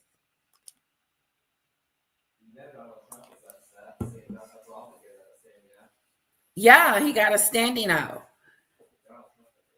Yeah, Donald Trump was probably be pissed off. The reason why he didn't go to the Super Bowl because he was afraid he might get booed. But anyway, so Obama and Michelle, which really Obama gets the standing ovation. And when Catherine and William came, they also got a standing ovation at the Lakers game. So they were, when they came in, everybody stood up for Catherine and William and gave them praises. And this was the time that they were with the Lakers. They were sitting next to Beyonce and Jay-Z, or they were introduced to Beyonce and Jay-Z, I should say. And it was one of those power couple moments. And when he went back to sit down, as Hans pointed out, Harry seemed more excited chatting with Chris Tucker than sitting next to Meghan. The moment he returned to his seat, she kept nudging him, cueing the smiles for the camera. It all feels very coordinated, like they are behind the scenes, making sure to capture some sort of encouragement. Actually, he was happy to be noticed because really he hadn't been, despite being a prince. And then there he she sits is back looking down, at the camera. looks for some sort of encouragement or endorsement from Meghan. But again, let's pretend like we are a wonderful couple. Let's pretend we're a great couple and everybody loves us and our PR team is doing great. Look at that. We're on candid camera. Everybody loves us. But the problem with that is that you don't get the same reception as Catherine. Don't nobody care. Don't nobody care that they went to the game. Don't nobody care. Why they get no clap, do. They put the cameras on them too. They put the cameras on Michelle and Barack Obama and they get a standing ovation. They put the camera on Harry and Meghan and they get nothing. That's embarrassing. 101. Embarrassing. Totally embarrassment. You're supposed to be the Duchess of Sussex. You're supposed to be royalty. And this is how they treat you? Like a stepchild? This is how they treat you, like a stepchild? Steppity-doo. Step, step, step.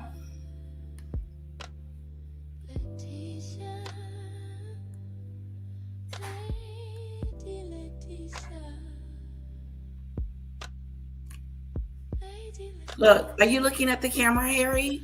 Look at the camera. They're looking at us. You're so oblivious. Look, Harry, I'm trying to tell you where the camera is so we can make our debut moment for our PR team look like we're engaged. No, he's off into La La Land because he doesn't like this woman and he's trapped into this bad relationship that he can't get out of. He can't just walk away. And besides, she's not done using him. She's not done using Harry. When she gets done using him, she'll toss him out like she did her father and the royal family and her friends.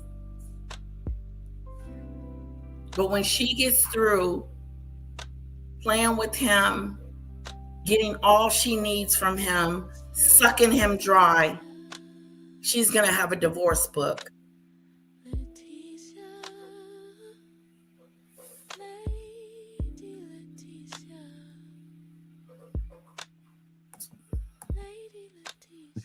she's looking at the cameras. Look, she look. is performing only to the cameras. Look how she gets his attention. She's holding on to his arm, messing with him, trying to get his attention to look at the camera. She keeps looking at him, hoping he'll get a clue and look at her, and then she will look at the film.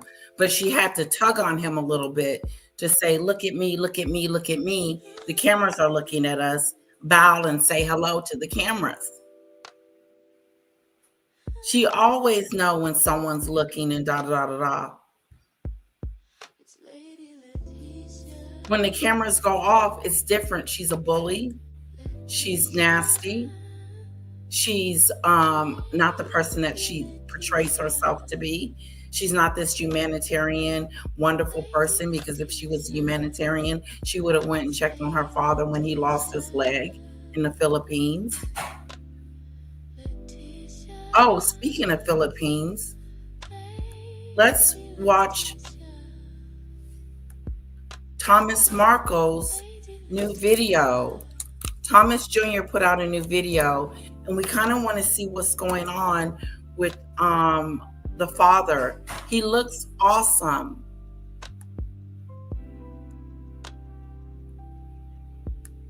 Okay, here we go. Are you guys with me? I switched it over to Thomas Markle Jr. This is Meghan's half brother. Embarrassing 101. It was. We'll get back to the basketball game.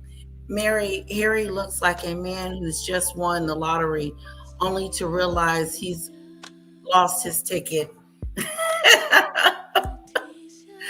That's that crazy stuff. See, that would happen to me. We would lose our ticket, because tickets are everywhere around my house. Ticket here, ticket there, ticket everywhere. I'm going to pull it up just a little bit so I can be even with Thomas Jr.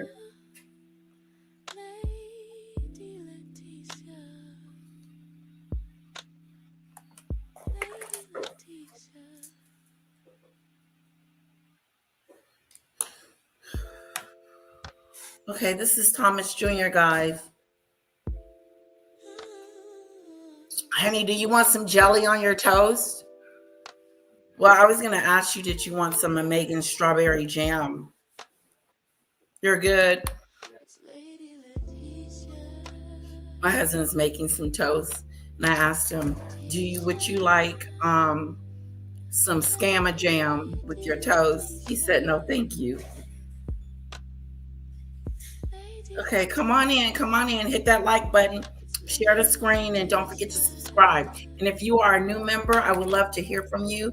Leave a comment. I know I haven't been checking many of my comments lately, but I believe I'm caught up. At least I'm caught up so far.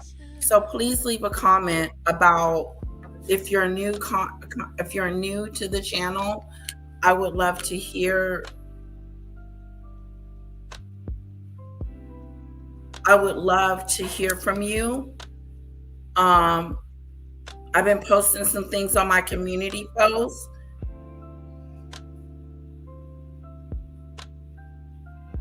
Oh, wow. What happened to the receipts?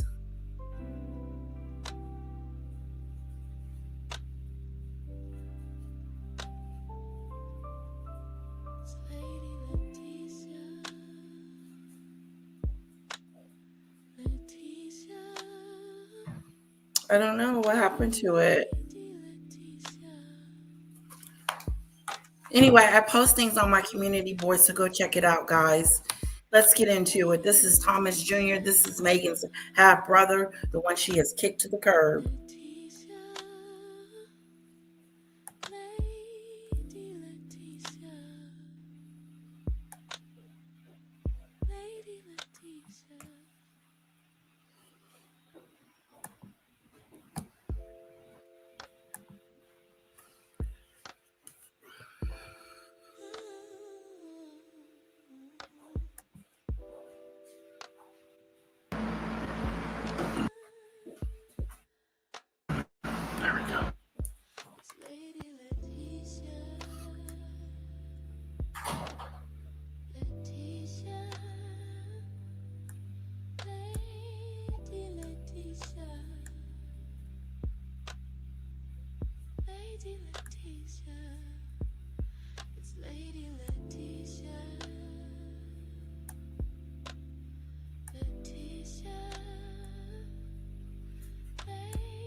I'm trying. Okay, I like the yellow. Oh, wow. This is so cool.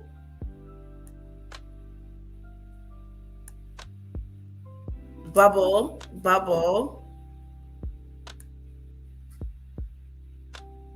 Harry looks like a man who's just won the lottery only to realize he's lost his ticket. Did you lose your ticket?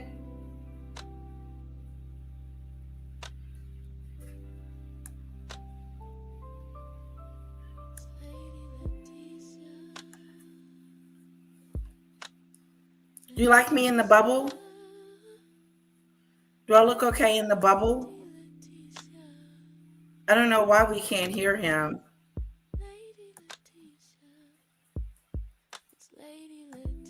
This one caught my attention. Okay. Better, Tom. He was on mute.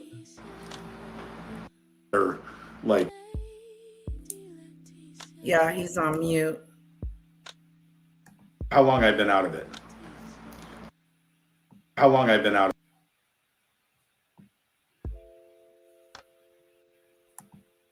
This little thing here was not charged. Okay, see, this just goes to show you how long I've been out of it. You have been gone. This little thing here was not charged up. My bad. It's not like, worse things could go wrong. I could have my father in a hospital. Run, Harry, after a leg run. amputation and not give a shit about him, stuff like that could go wrong. Bye-bye. It's just a microphone. You guys. So anyway, thanks for joining in. Thanks for actually, joining in when I just decided to go live out of the blue, but I think everybody gets the genuine idea that as soon as I start posting on Instagram with my ridiculous, hilarious post, that, it's only going to be a matter of a couple of days before I jump back in. But, No, Snowdrop, isn't. I wanted to do Christmas. I wanted to do New Year's. And New Year's turned into February 1st. And then I wanted to do Valentine's Day. And it just, I think it's just the gravity of the situation. And it just hit me like a ton of bricks. It did. It hit me. Okay, I'm going to have to stay on the like a ton of bricks. And it took a long time. So yeah, I just have to disappear for a while and do my own deal, whatever I do. But, some of the comments were pretty wild as far as what's the matter, Tom? Did you get some legal notifications on YouTube? I'm like, and that right there, that just lit the fire under my ass because no legal threatening, no legal shutdown on YouTube, no nothing from the shitbags attorneys. And, it's like, I've done 10 times worse before in the past on YouTube. And they don't shut me down because I don't do anything. And that right there, that just lit the fire under my ass because no legal threatening, no legal shutdown on YouTube, no nothing from the shitbags attorney. Sounds like the money has run out again. It's like I've done 10 times worse before in the past on YouTube, and they don't shut me down because I don't do anything wrong. It's called freedom of speech, and it's not a lie. And, I have a right to say what I want to say. Yeah, you do. But now, after the last couple months, guys, I swear, it's the gravity of the situation. Everything's digested, sort of. And it's just hard. Now I'm looking at the future and I'm just, I balance all this stuff in my head 24/7.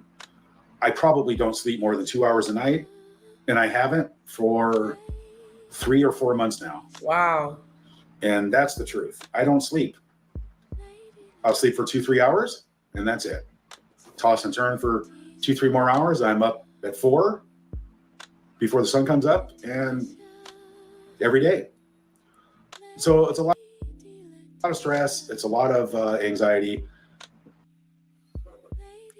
which brings me to the point to where, you know, I just can't stay silent on this stuff anymore. I mean, as much as I want to, and it's just, there's just no way. There's just no way. This is so wrong on so many levels, okay? Because they're all on the list. I mean, the list.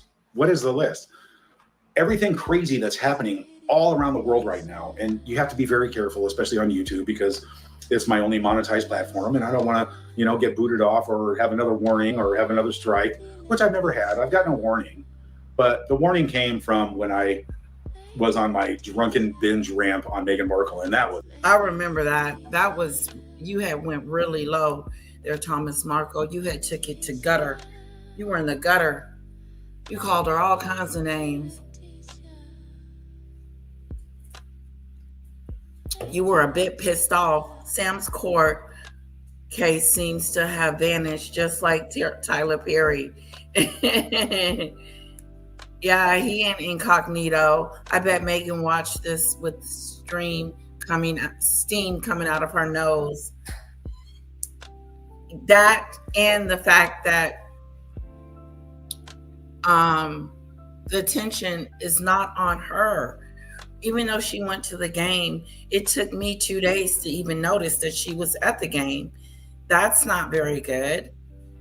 Your popularity is shrinking, and it's just going to continue to shrink. And that's unfortunate, because there was ways for her to fix her reputation, but now it's too late. It's in the gutter. It's not like she's going to create like something like Scamajam, and then it's so good that everybody starts falling in love with her again, or chocolate bars, or sprinkles, or Meghan with love. What love? You don't even know the meaning of it. You don't even know the beginning, the meaning, the concept of loving someone, because you don't even love yourself enough to say, stop this gimmicky playing around. I'm not in some type of movie. This is real life. She acts like she's in some type of movie. I bet Meghan watched this stream coming with steam coming out of her nose. Was freaking hilarious. I mean, I look back at that. I watched that video. I watched that video. I have laughed too. I hope she just sits there and just, you know, pulls her armpit hairs out or pulls her nostril hairs out. Ooh. And smacks Harry in the face while she's doing it. Wow. Because that was one of the best videos ever recorded. It was. And yeah, I got a warning for that. So I'm good. But everything that's happening in the world right now, everything that's come to the surface, all the conspiracy theorists for the last 10 years, wow, they're all right, including myself. But that, you know, piled on top of everything else, it's just so much to digest and go through. It's just crazy. So right now, let me take a minute just to tell everybody that be safe, okay? Be safe, understand your surroundings. And I'm talking to every country, because the shit is seriously about to hit the fan. You're living in history right now. You're making history right now. And we're seeing it with our own eyes. It's just never in, well, I'm not going to say never in my lifetime, but yes, I did think about this about 30, 40 years ago. And it's here. It's here now. And it's scary. It's scary. People who are running countries. And did I read somewhere that Meghan and Harry are on the list too? But it's all of them. It's all of them. It's all of them.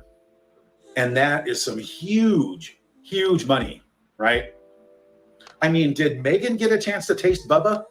Just curious. I mean, how much can I say? It's just like, no wonder they all protect each other. It's weird.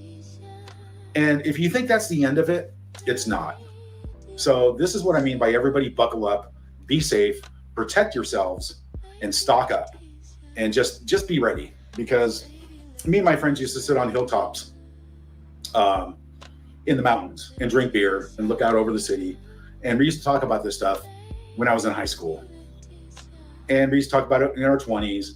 And it's been building up slowly, but it's here. What we're seeing now on social media that they're not covering on the news is just insane. Yeah, right. And then you got Meghan Markle and my dad, which is nothing at all compared to what's going on in the world. But anyway, just a big heads up, guys. Everybody just take care of themselves and be safe and be on the right side. Make sure you choose wisely, the right side. Because I think there's some really, really big things coming that nobody ever expected to see in their lives. But I'm not going to go into that right now. I'm going to start another YouTube channel just for that. Whenever I pull my head out of my own ass and just, get to it. But this last Valentine's Day, and the last events and the basketball game and the uninvited, camera bombing, photo shoot, Meghan wearing like a used bedspread from Motel 6. Looked like it still had stains and mold and mildew on it. Wow. Okay. That's really not, I'm going to get there. I called this a long time ago because this is what it's coming down to. This is what it has come down to now, is how pathetic and unpopular do you have to become to where you have to call 30, 40 different paid PR places that will post your stupid picture and say good things about you. So we have that. We have the, whatever it was, the charity thing. How desperate is she? How desperate is Meghan? She's really, really desperate. She wants to be a part of this high society with Oprah and everybody else. But even though she may be a part of it in her own feeble mind, she still is not popular. The PR teams that she keep hiring and bringing on to help is not helping. It's not. Unfortunately, Meghan's reputation is not going to be able to recover for the fact of the way she treated her father and left him in the Philippines. And I say left, meaning she hasn't checked on him. She hasn't confided to see how he's doing, how his leg is doing, how his health is going. She just sent a lawyer note to him saying that as long as you keep talking to the press, I want nothing to do with you. But then when it comes to her, she can take as many PR pictures as she wants to try to bring up her reputation, which is failing at its highest peak. This is, again, Thomas Jr., Meghan Markle's sister, speaking out. I would like to know what's going on with your father, Thomas Markle Jr. Okay, first of all, the dumbass bitch doesn't know anything about charity. Allegedly, in my opinion. Did I say dumbass bitch out loud? Oh, I must have. She doesn't know a goddamn thing about charity. He called her a name. He's always calling her. And she never will.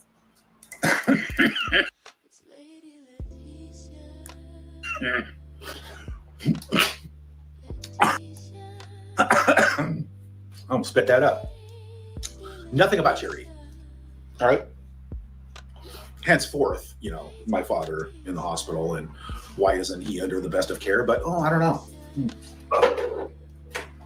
Anyway, so there's that, and then there's the NBA game a couple days back, which I took some screenshots of how many people covered just that NBA game. Okay, the point I'm trying to make is I knew it would come down to this very soon, and it has come down to this right now. Okay, every time the swamp donkey leaves the house, right?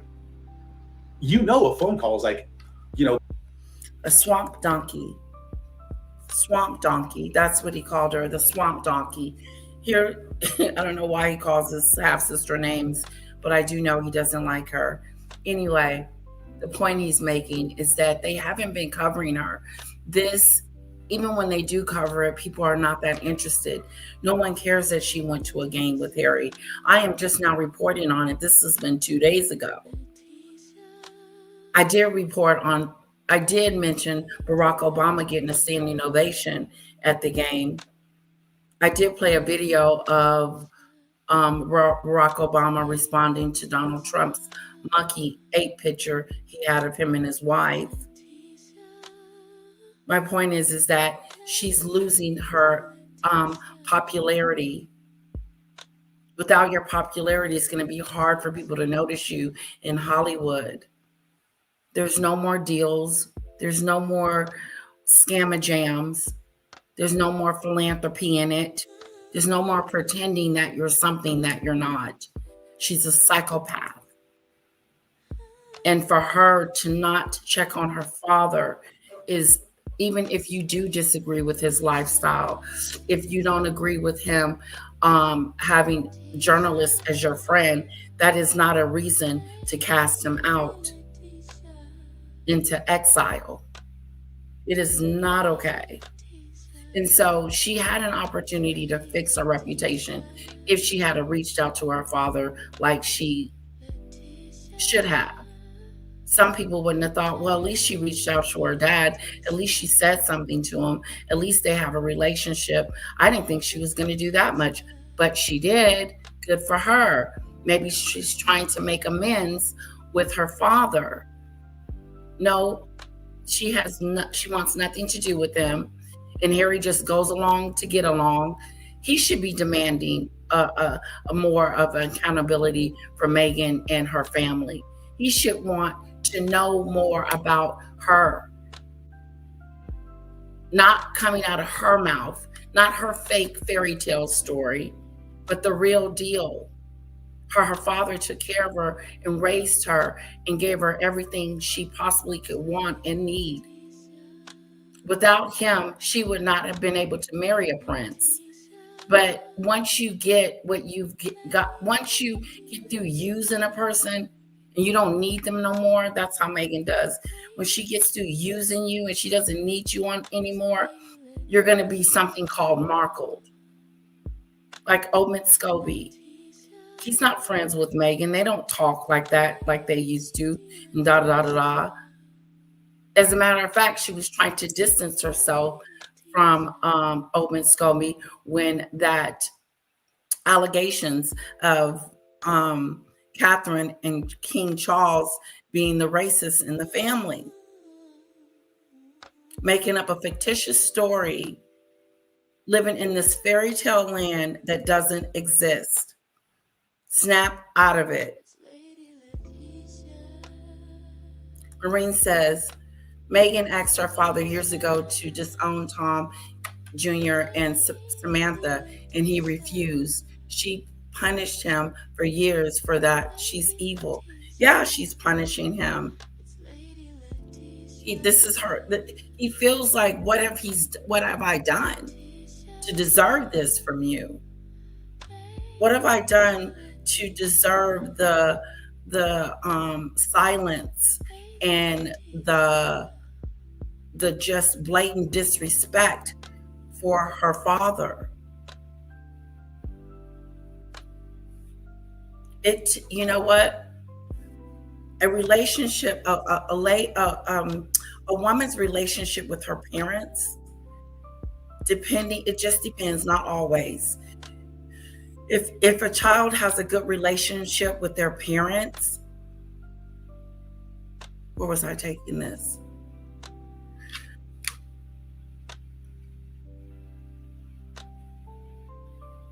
Then it tells a lot about that person.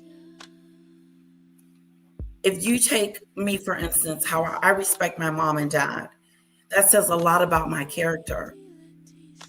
It says a lot about your character, that you love and cherish and take care of your family, your mother and your father. But since Meghan doesn't have that in her, it really makes her look bad. And so she can't use the family element on her shows and talk about family and love and compassion and getting together in a community and going back to where you came from.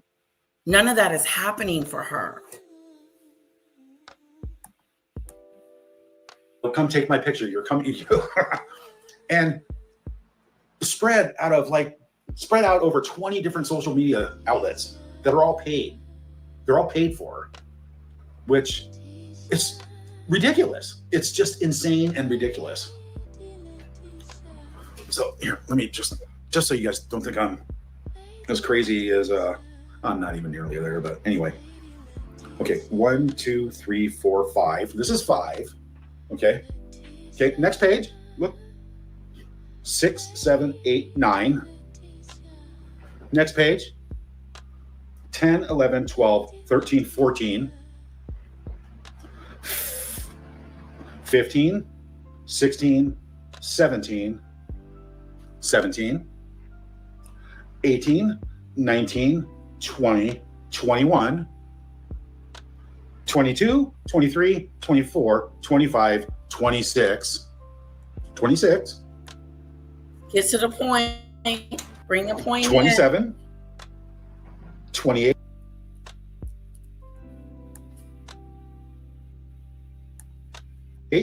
29, 30, 31, 32, 33, 34. Get to the 35. point. Drive the point. 36. 36. About them attending a basketball game. 36. Wow. I guess you know you're not popular now. 36. Just from one event that you're not invited to or you decided to show up to, because we all saw the videos when you're sitting there with Harry, and Harry is fucking pissed.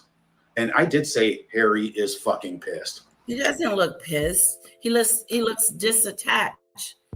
He looks like he doesn't belong. He looks awkward. He looks like a fish out of water. That's what Harry looks like. The look on that man's face is like he walked in on, the Swamp Donkey and Andy fully porking it out. Oh, wow.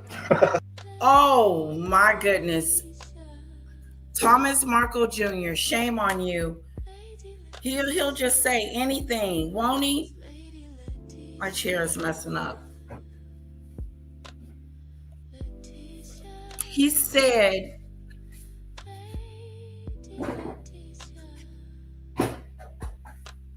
sorry, my chair. I didn't tow this chair up, swinging and rocking in it. He said her and Anderson got it going on in the bedroom. And Harry has found out about it. Thomas Jr. say anything. Listen to this. Let's give him a thumbs up. Sitting there with Harry, and Harry is fucking pissed. No, and I did say Harry is fucking pissed. Harry is delusional. He's a delulu. I agree with you, Debbie, and hello, by the way. He's a delulu. Harry's like a deer with headlights. Beep, beep, beep. Don't know if he's coming or going. The look on that man's face is like he walked in on, the Swamp Donkey and Andy fully porking it out. You said porking it out. Who would say porking it? What the hell? Trigger warning. Be careful with the content. It is serious. He said porking it out. Did you hear that? Swamp Donkey and Anderson poking. He said poking it out. I never heard of poking it out. You know, what does that mean, Thomas Jr.? Porking it out. Making love? Having sex? Which one? Which one? She seems like she doesn't like or care about her family at all, Mary Taylor. At all. She hates her family. I need to get me a new fan. Guys, my fans are gone. I don't have a fan. That's not good. Your girl is fanless. I got to get a new fan. Otherwise, I got to use paper. Maybe I'll order me one. He said pork and, oh God. He said poking it. What did he say? Let's see what he said. Shoot. But before we do that, let's look. Fans.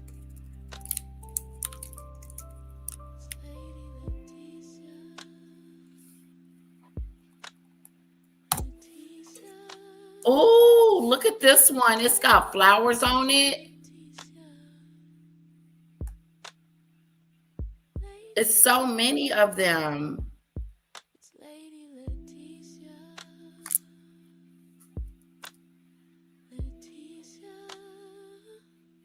You get 4 fans here.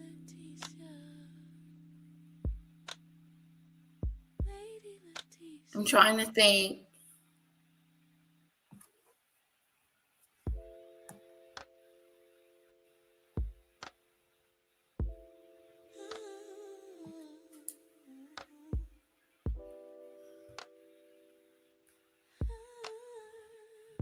How big is the fan? Let me see how big it is. That's pretty. What are the sizes? 8 by 15. Okay.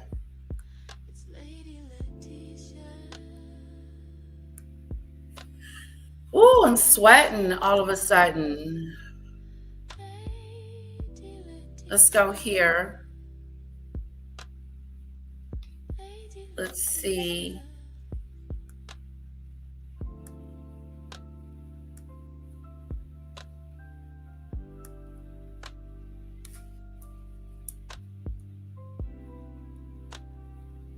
It really doesn't say the size of the fan.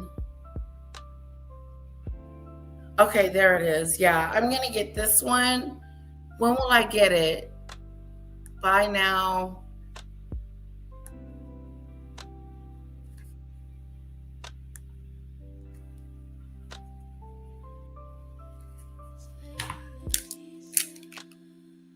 Hold on, guys. I got to get me a fan.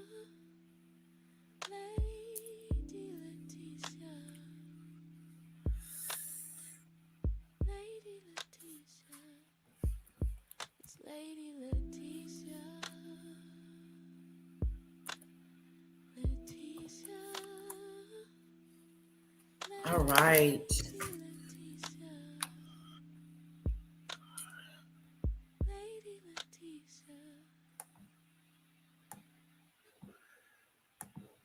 Okay, let me stop sharing before I show my personal information. Let's go here. How long is it going to take for my fan to get here? Tomorrow. I placed the order. It's on its way. Woohoo! It's a how to do. It's a how to do. Ooh, ooh, ooh. It's a how to do. All right.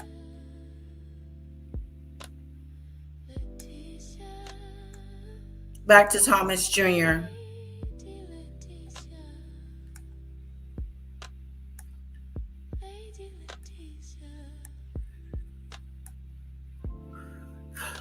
started sweating, guys. Ooh, it got real wet. That's what it's called. Hope Meghan is watching. 26. 26. Okay, we did this. 27. Them attending a basketball game. 36. Wow. I guess you know you're not popular now. 36. Just from one event that you're not Okay, I just ordered my fans. Invited to, or you decided to show up to, because we all saw the videos when you're sitting there with Harry, and Harry is fucking pissed. And I did say Harry's not pissed. Harry is in La La Land. Here's my fans that I just ordered.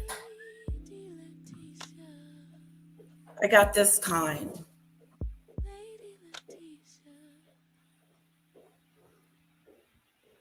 I get 4 of them, so I can't lose them, right?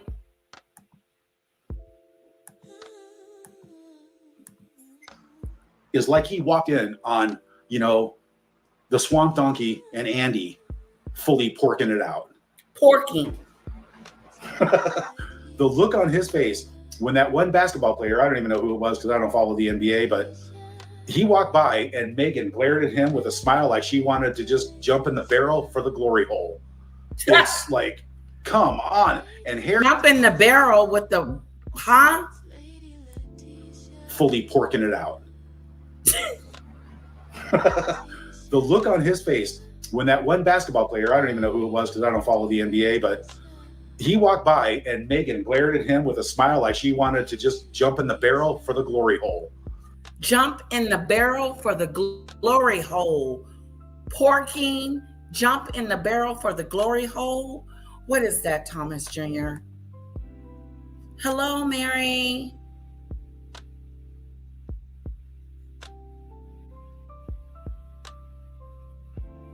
Yeah, it was very reasonable. It was only $10 for 4 fans, which is pretty cool.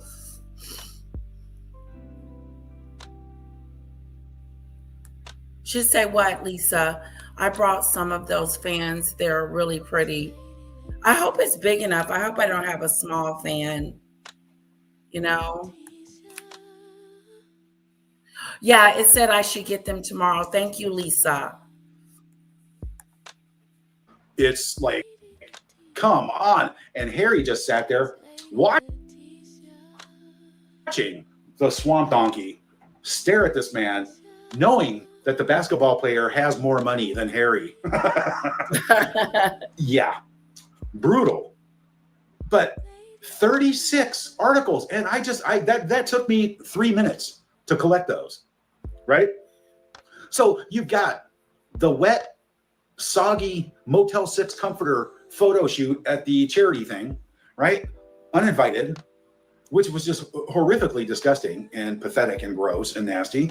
And then you've got the basketball game, and then you've got the Valentine's Photoshop opportunity. Where's the other rented kid? Did he must have went out. He must have spent Valentine's with his real mother. Yeah, but he was mentioned. Okay.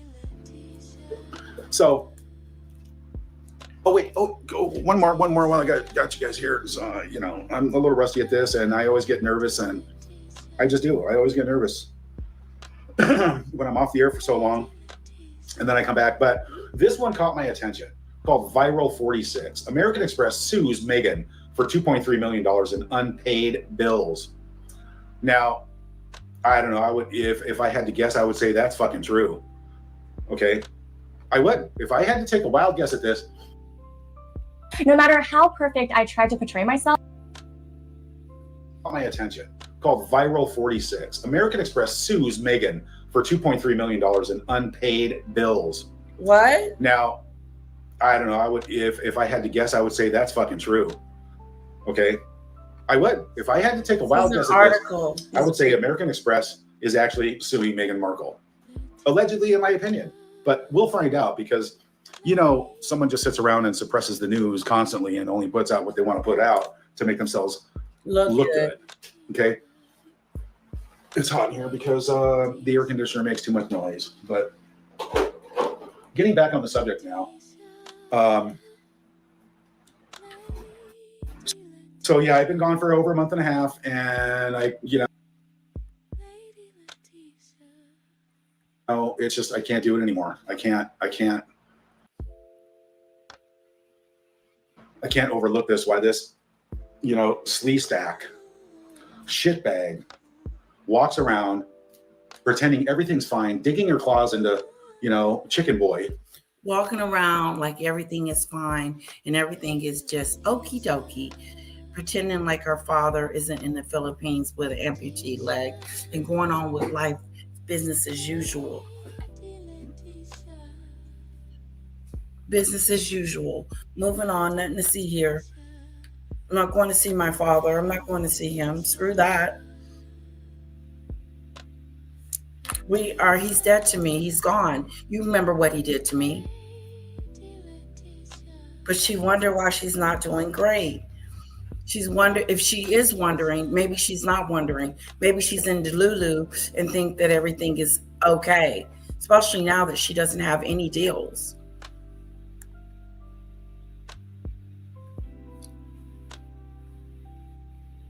OT, bamboo. I think I have those in my saved items along with 500 other items.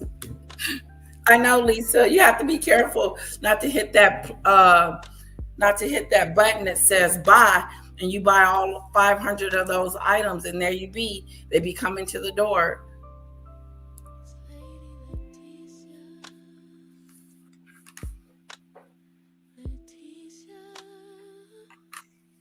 Okay, Maureen, thank you for the tip.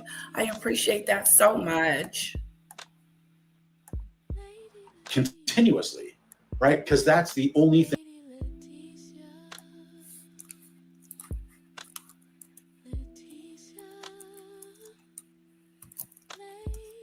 she has left at all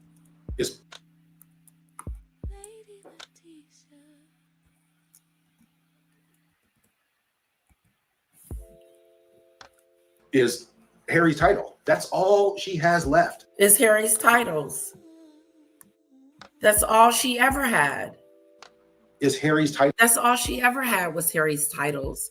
That's what she used to make herself famous and get around the who's of Hollywood, because I'm the Duchess of Sussex now. You know, that's my real name. I'm not Meghan Markle anymore. I don't even want you thinking that address me as that. And bow when I walk in the room, because I am royalty. Like, this is the way she acts. And she wants you to call her Duchess. If you don't, she's going to have a problem with you. And the fact that he was stupid enough to marry her, allegedly, in my opinion, of course. Did he say he was? The look on his face at the NBA game says it all. It says it all. He is struggling and furious. His wife picks up on basketball players as they walk by. I mean, wasn't your uncle enough, bro? I mean, seriously? Your uncle? Or what, are you going to wait until, she gets on a boat and goes away for 2 weeks again and comes back, God, ew. It's sad. So the point I was trying to make was, after the Valentine's Day and after what my father's been through and what I've been through, it is so unfair. It's unfair. It really is unfair. Isn't it unfair that the burden is all on Thomas Jr. to take care of his father financially, mentally, emotionally? Isn't that draining on him? Isn't that a lot of work for him to have to do? Why is that burden on him? Why isn't Meghan helping with the finances? How come Meghan's not helping with his care? How come Meghan is not being a part of her father's life to help him back to rehabilitation from this situation? No, she's cut him off again. And this time, I think she warned him if he tries to get in contact with her again, she's going to get upset. But remember, she was lying to us, to the public, trying to brush us off and say that, oh, by the way, Harry, oh yeah, by the way, Meghan reached out to her father. Oh, she sent an email. Oh, she doesn't have his number. She was making up all these excuses. And then a week had passed and her father was still in the hospital, hadn't heard a word from her. And she finally gets her lawyers to come in and videotape him, along with, he had to sign something. And then she gave him a letter that I guess is private. We don't know what's on that letter, but I do know it wasn't a good welcoming, I love you, I miss you, Dad. It was more of like a strange, I bet it was like a strange, cold-hearted letter, just like she is cold-hearted. It's not soft, it's not gentle, it doesn't have compassion. It doesn't care if anything happens to you, just like those charities that she's working with. I don't believe her that she has her whole self into these charities and trying to make, I don't think she's putting 100% into her charities to give and to help those that are in need. She thinks her presence alone is going to do it. No, when people show up, they show up with their pocketbooks. They show up with their money, but not her, not Meghan. Yeah, Thomas, I'll send you a fan. You need a fan? And, you know, a couple jackass people who leave comments on my thing, they said, well, what have you, because I posted a bunch of stuff on Facebook and Instagram about like, how's your dad? Meghan, how's your dad? You know, how do you feel, Meghan, after, you know, Dad broke his ass in life to put you where you're at right now? Yeah, Meghan, where are you? Hello? Where's the prodigal daughter? The prodigal daughter that left home and didn't look back. Made it, got a rich husband, not only in riches, but also in popularity, and he doesn't have the popularity anymore. But when she first met him, popularity was skeeting out of her pores. Now she's got to get a whole team of people to help her with her reputation, which is not working. It's a waste of dime because you got to change within yourself first to make anything work. And unfortunately, it's not going to work if your heart is cold. And then you just ditch him completely after, you know, ditched him for years now. I mean, years, not just now, but you ditched him for the heart attack. You ditched him for the stroke. Now the man has his leg amputated. And heart attack, stroke, leg amputated, nothing. Heart attack, hear from Meghan, nothing. Heart attack again. Did you hear anything from Meghan? Nothing. Stroke, nothing. Leg amputated, nothing. And what's going to happen when our father is in his last moments and she's not around? He never got to see the kids. That would just make her one of the most meanest person on the earth after he has begged her to let him see the kids and to see her. He wants to be a part of her life, even the most now. I would be very hurt, disappointed, and stressed out if Carol would do anything like this to me. But I would try to have a relationship as much as I could. But when your child is dictating to you what you're going to do, like you're not going to talk to journalists, you're not going to do this, you're not going to do that, then at that point, you have to say, wait a minute, you're not going to run my life. You're not going to tell me who I can speak to, where I can go and where I can't go. Who are you? Just because you made it famous don't mean I got to abide by your rules. Just because you have now became famous doesn't mean I have to abide by your new rules. I will respect you, But I'm not going to cut off people that I want to be friends with because you have a problem with them.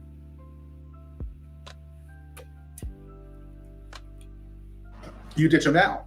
And it's insane that you can gallivant around, you know, picking up and just visibly caught on camera, smiling like a psychopath trying to pick up NBA players. Please, Meghan, don't ruin the NBA. Okay? Don't ruin the NBA. Quit going to those games. She's not, oh God, this chair. I may have to switch chairs at some point because I don't want my daughter to get in this chair and fall or something crazy since I now broke it. Meghan's not interested in no basketball game. She's PRing it. She's trying to make it seem like her and Harry has this relationship made in heaven, and we all know the truth. I don't care what picture you take or what makes it seems with balloons and hugging on Lily and pretending that they are this happy-go-lucky family is a bunch of whoop-la.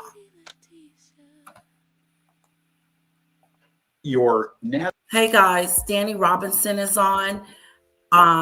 I'm going to shut this live down after Thomas Markle Jr. and head over there. Guys, don't forget to support my girl, Danny Robinson. She's live. She's talking about this family. And I believe this pastor that has, in trigger warning, has abused his son. And it's not even his son. It's a church member's son that he has decided to raise as his own. And the mother, I guess, go to the church or whatever, but he's like the deacon or the pastor of the church.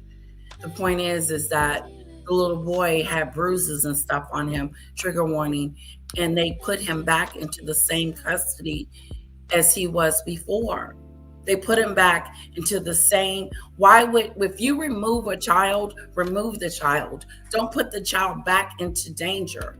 Because as they put the child back into danger, the father figure was making it seem like he was this bad boy that needed to be reprimanded. And then he was apologizing for stuff he didn't even have to apologize for. So go check that out, guys, at Danny Robinson channel.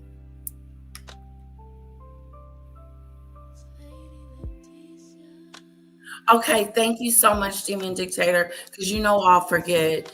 Didn't Doria get an allowance from the royal family? I heard that. I heard that from the curb.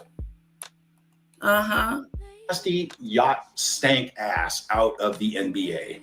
Okay? It has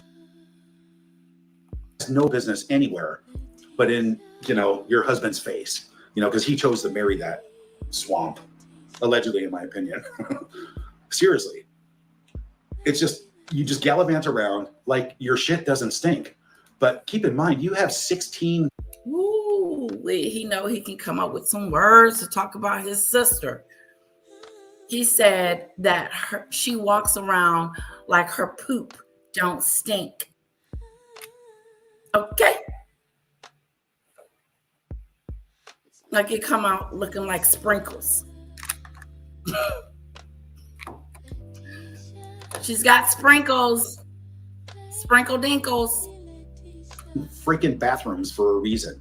Because your shit does stink. Ooh, shoot. Just when you thought everything was clean and good to go, you just double down on it and say that it does. Your stuff does.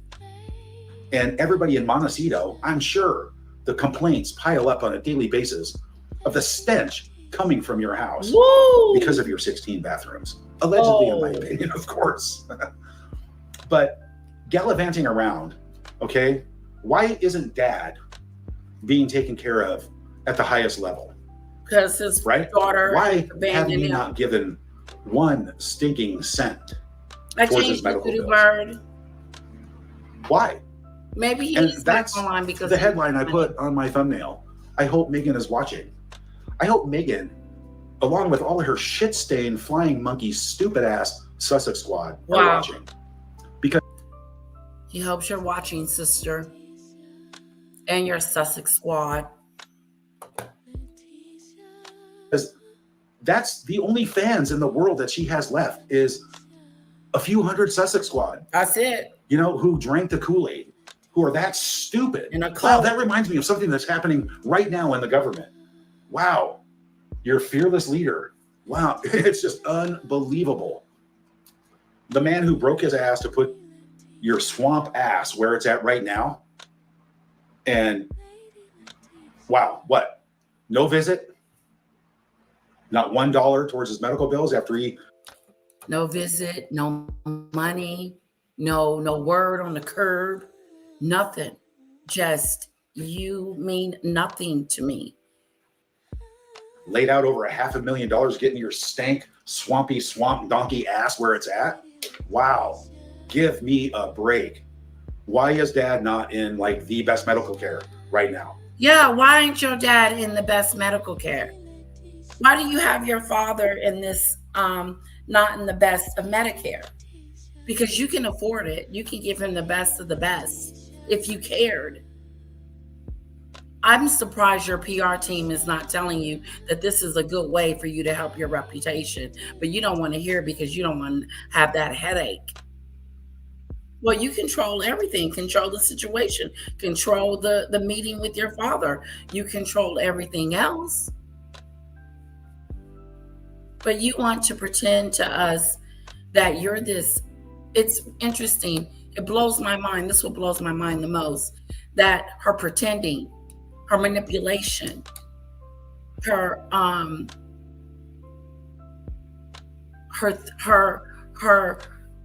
lack of awareness when it comes to her father. I mean, he's in good hands. Don't get me wrong, guys. He's in the changed the demon dictator. best possible place he could be, top notch for where we're at. But what? Crickets? Nothing. Oh no. Nothing. She's not spending her money on her father. He's dead to her. What kind of psychopath, freak of nature does that to their own family? Meghan. I can only think of one. It's shocking. I'm not saying that Junior and Samantha, I heard from Samantha, by the way. She was on Facebook and she mentioned my daughter and said how big she's growing up. And she did she had a performance this past weekend for Valentine's Day. And I posted some pictures of her online. She's so adorable. Someone said that he's back online because he needs money. Well, he's talking about it. He's talking about it. One person, and one person only. You know, there was another comment. What have you and Samantha done? Okay, shitbag. Let me tell you. All right. I've been by my dad's side every day since his stroke for 4 years now. Shitbag. Okay. He's taking care of his father. And Samantha, she has supported my dad dearly as much as she could in her situation. But I already know where that slime oozed out from, some dead rhinoceros's ass in the gutter. That's where that slimy person oozed out of, in the gutter. They just crawled out of a dead rhino's ass to get on their keyboard and make a comment like that. How much did you pay him, Meghan? Did you give him $5 to make that comment?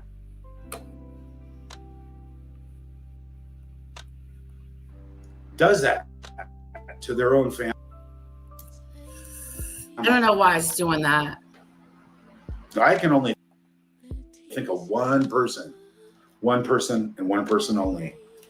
You know, there was another comment. What have you and Samantha done? Okay, shitbag. Let me tell you. All right. I've been by that. I mean, it's a no-brainer. He's been by his father's side through the strokes, through the heart attacks, through the amputation of his leg. He's even by his side right now. He's his caretaker. He knows what his needs are, what he needs financially. my dad's side every day since his stroke for 4 years now. Shitbag. Okay. And Samantha, she has supported my dad dearly as much as she could in her situation. But I already know where that slime oozed out from. Some dead rhinoceros's ass in the gutter. He's always talking about butts and stuff. Her PR team must be tearing their hair out. Yeah, this is the second time she's worked with the Marine. Debbie, now that Tom Sr. is stable and should be able to travel, why doesn't Junior bring him back to the United States for care? Good question, Debbie. Do you think it could be finances trying to get back to the States? Or maybe he's not well enough to get on a plane just yet. She can't she, Mary? I have her in theater. I'm going to keep her in theater and see where it goes. Her voice is beautiful. She can sing to me too. And my mom said it too. So I want to explore that with her. Definitely.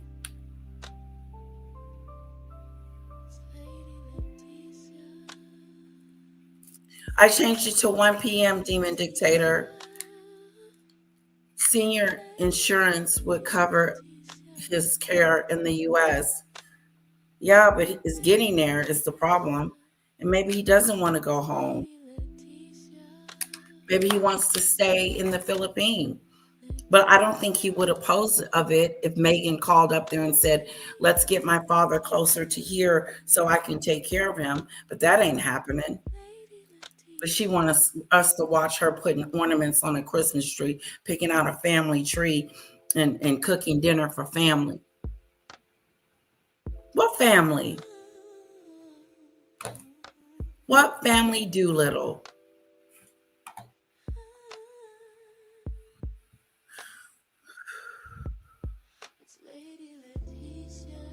What family? What family Doolittle?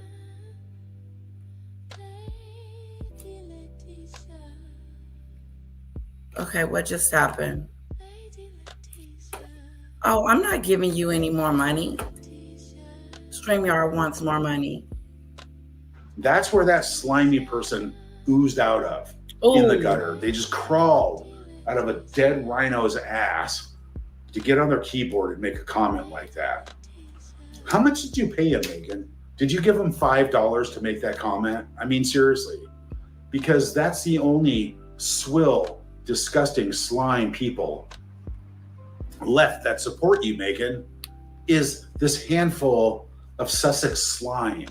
Sussex slime. Sussex scum. Sussex scum. Not Sussex, England. I'm not talking about that. I'm talking about Meghan's so-called title that she still walks around like she's actually.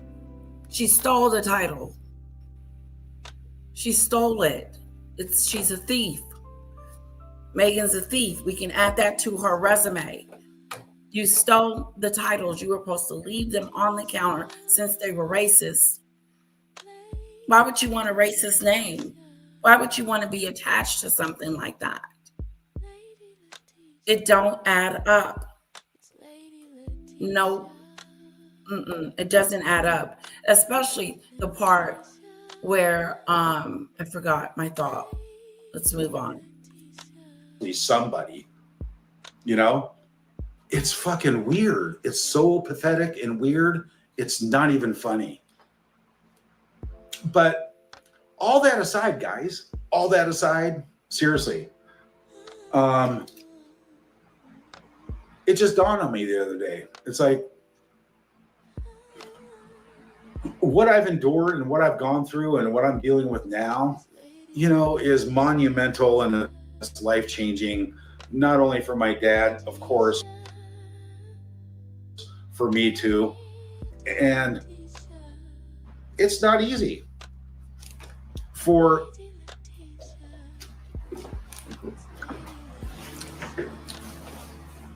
her to just walk around and show her face in public has got to be the most humiliating thing.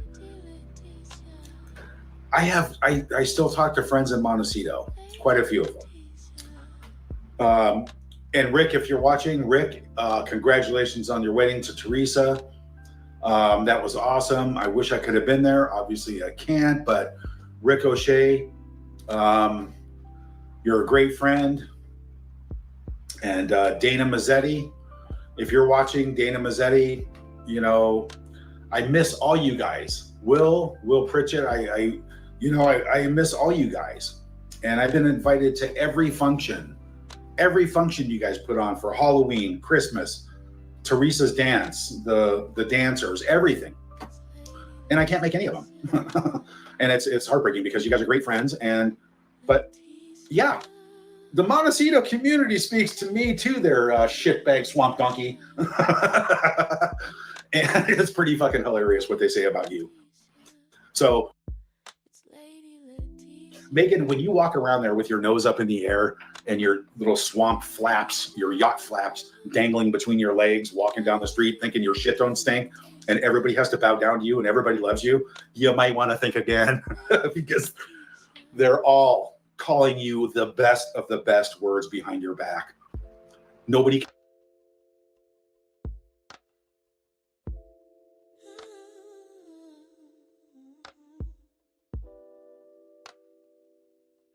They're not telling it behind her back. They're telling her to her face that she is not a nice person.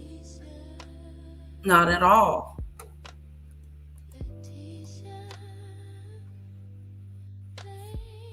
Can fucking stand you. Nobody can fucking stand you. And that's just the hardcore truth. Whoa. So you walk around thinking your shit don't stink and thinking everybody's supposed to like you. It don't smell. No, there, dear. Just where you live in Montecito, nobody fucking likes you. They hate you. They despise you. There's another video. They just they laugh at you behind your back. All right. But sum it up like in reality now. That is reality, by the way. But now,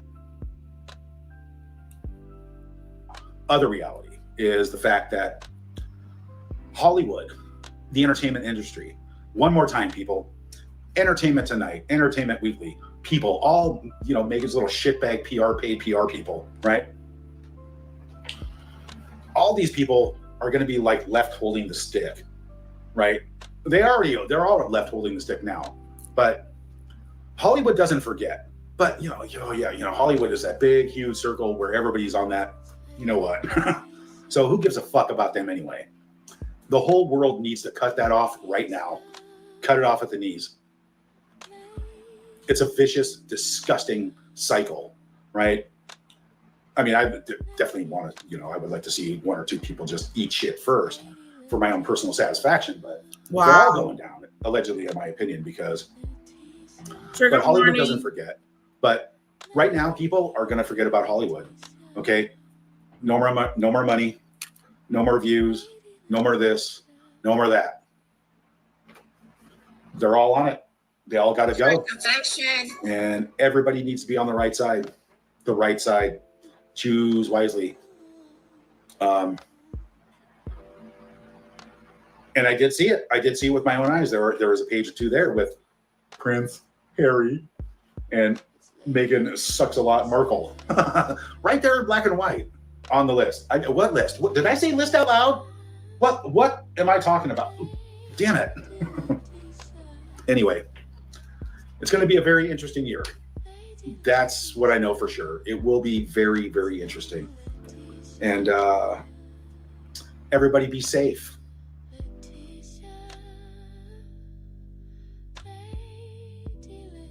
Just be safe and just keep your guard up. Keep your eyes in the back of your head. Put your spidey senses on. Okay? It's going to be a really fucked up year. And so at least now we know all the shitbags in the world and all the conspiracy theorists were right. Okay? I'm just going to say a couple more things about the food. What food? I'm going to say a couple things about the spray painting of the air that's been going on for 20 fucking years. It's real. Okay? Cleanse, people. Cleanse. You got to cleanse. You got to clean out. Just do it. Look into it. Google it. Dive deep. And anybody with half a brain knows what I'm talking about. Meghan obviously doesn't know because she doesn't have half a brain. fucking. Wait, what did they say? Like a dinosaur's brain is like a pea size? What's a swamp donkey's brain size? Half a pea size. Yeah, something like that. But anyway, on a bigger.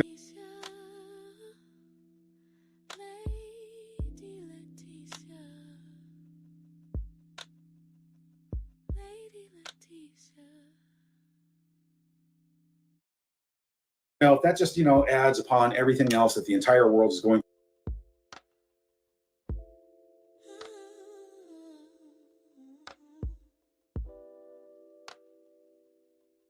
through right now, and nobody seems to be doing anything about it. But it's coming, times are changing right now before our eyes. Who knows what will happen? I don't, but it's just really scary. So, but don't support your local swamp donkey. Okay. Boycott all of it. Take care of yourselves. Oh, look. Oh yeah. Carol, Jean, good point. I'm really surprised that Meghan has not at least sent Dad some flower sprinkles. Her magic flower sprinkles that cure and take care of everything. Here, Dad.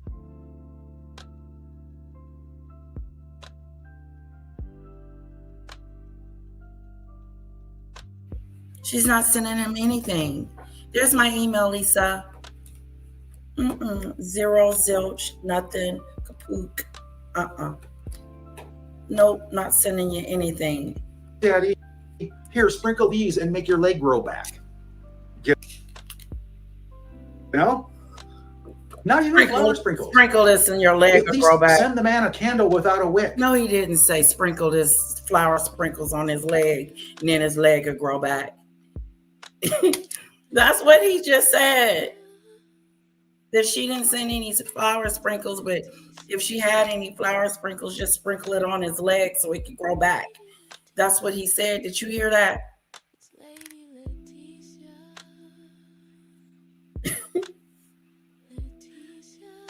Thomas Markle Jr. will say anything. Will say anything.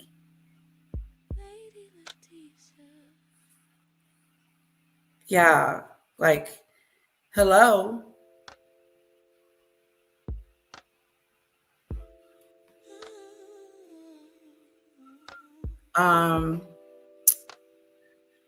Lady Letitia.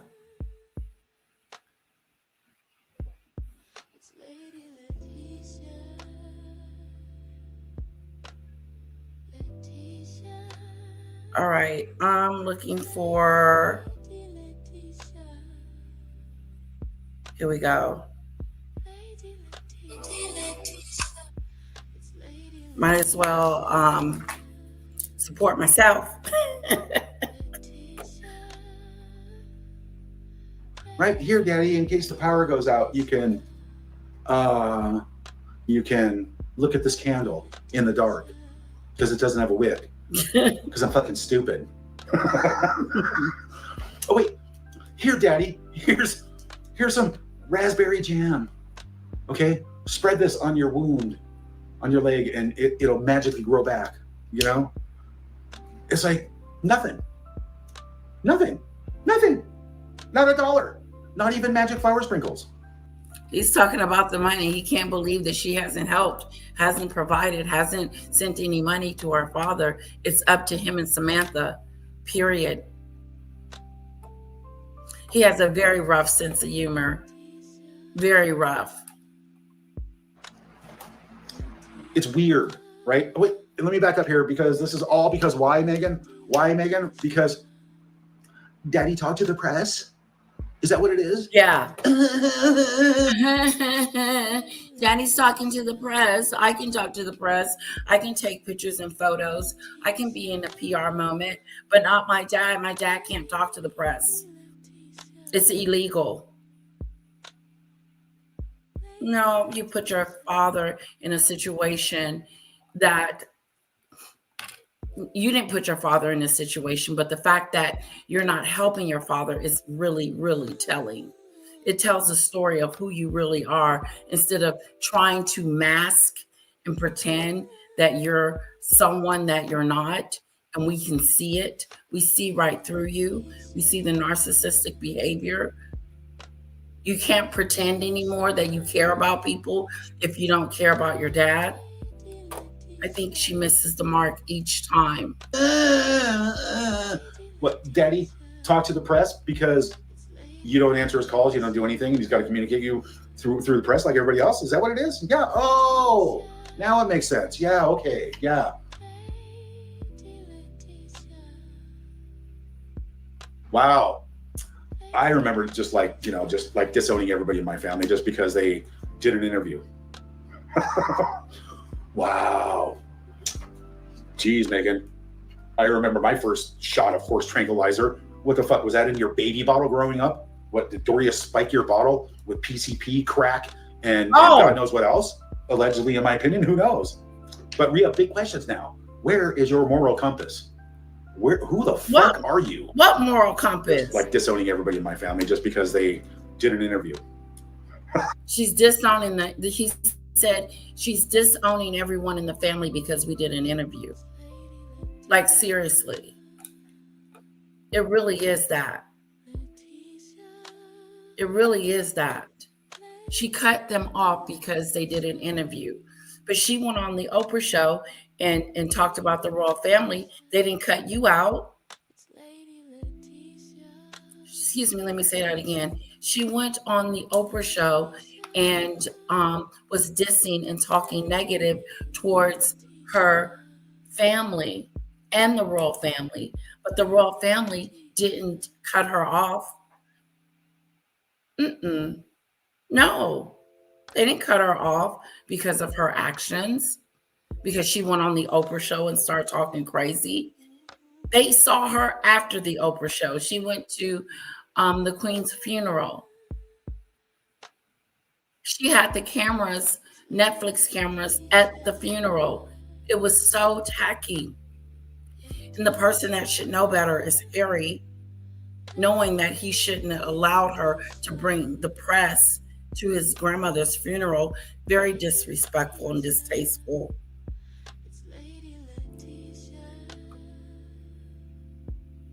Oh, Sam, when people show you who they are, believe it. I'm believing it now. No one's going to change overnight like Maggot. Like, I believe she's a psychopath, narcissistic, mean, trashy person. I really do. I think he describes her. I would have to say Thomas Markle Jr. describes Maggot to a T. She's scum.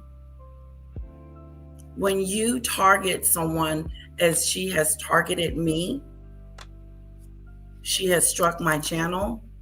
She doxed me. She talked about me for hours on end about nothing. She took me to court, small claims court. She lost, and now she is trying to appeal her case to see if the appellate court will grant her $10,000 of my money. It's really, really bad behavior, really disgusting behavior, and I don't understand why people follow her. Wow. Geez, Meghan. I remember my first shot of horse tranquilizer. What the fuck was that in your baby bottle growing up? What, did Doria spike your bottle with PCP, crack, and God knows what else? Allegedly, in my opinion, who knows? But no, Doria didn't do that. We have big questions now. Where is your moral compass? She doesn't have a moral compass. There's nothing moral about her. She has no moral compass. She doesn't feel. She doesn't have that feeling. You know, that feeling of compassion and sorrow, and she knows how to act it, but she doesn't know how to feel it. She doesn't feel she can't feel how her father is feeling, not being able to see her. She hasn't tapped in and tuned into that, so she'll never know that feeling. because she is disattached. Her heart is like detached from her body. It has no feeling. It has no empathy. It has nothing there. All it sees is itself, what someone has done to it. They did this to me. They did that to me. They did this to me, and they did that. But what about the way that you treat your own family? The way that you treated the royal family, and still after that wanted a relationship with them after you called them racist. The nerve of you to go to Queen Elizabeth's funeral. Wait, another nerve of her to actually want to be by Queen Elizabeth's bedside as she passes away. No, Queen Elizabeth ain't feeling you. You the one got on YouTube. You the one got on the Oprah show talking about racism. She's had to take that with her. She had to take that with her, knowing she built this regime of greatness. What a great queen she served her country for decades. And then at the end of her regime, here comes Jezebel trying to put a dark spell over it. And Andrew too, by the way. Andrew's a cast out too. She has some kind of brain damage. Yes. Mimi, I sent you an email, no rush to read it. Just want to let you know. Oh, thank you. I won't read it out loud. I'll keep it personal.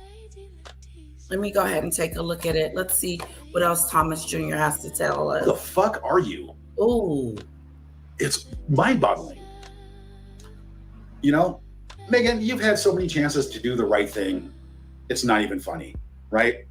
But, you know, if you hear about an event going on across, you know, borders or different countries, you'll just borrow somebody's private jet and fly over there uninvited and crash the party like a jackass. And it's like, how embarrassing is that? To be the most hated, disliked person in the world, allegedly, in my opinion, of course. But how embarrassing is that? Foul and gross and disgusting. Man, sucks to be you. But anyway, I just had to share that news with you, Meghan, about, you know, everybody looks at you like you're a shitbag wherever you go in your own town and everywhere else. So at least that's what I heard anyway, allegedly, in my own opinion. But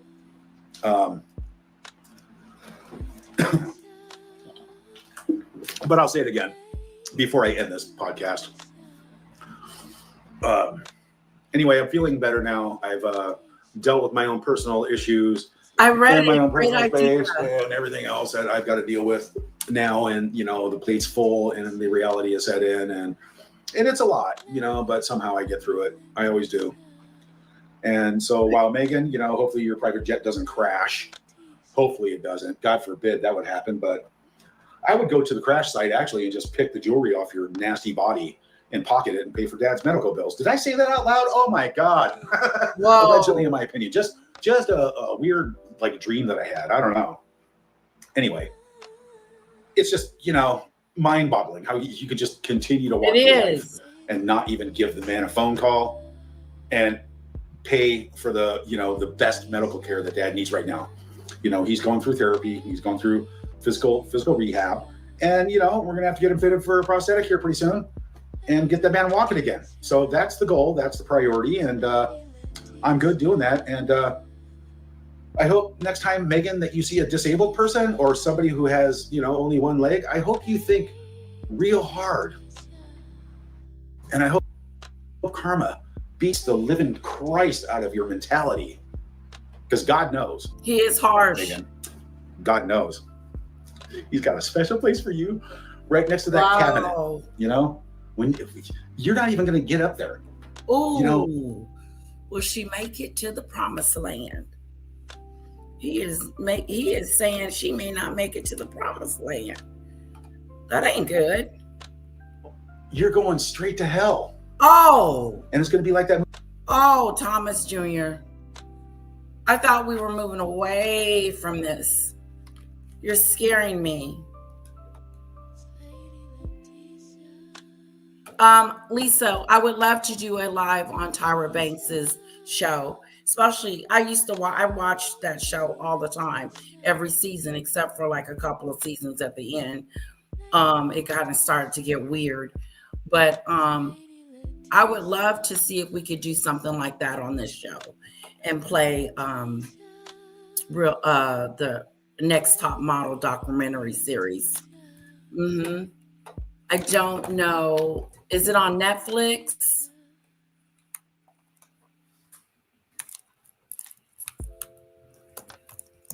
Banks, YouTube, Next Top Model docu-series.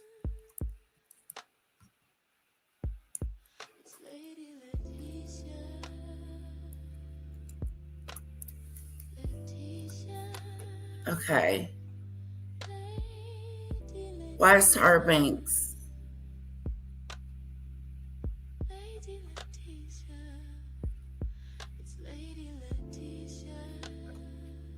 Reality check decoded.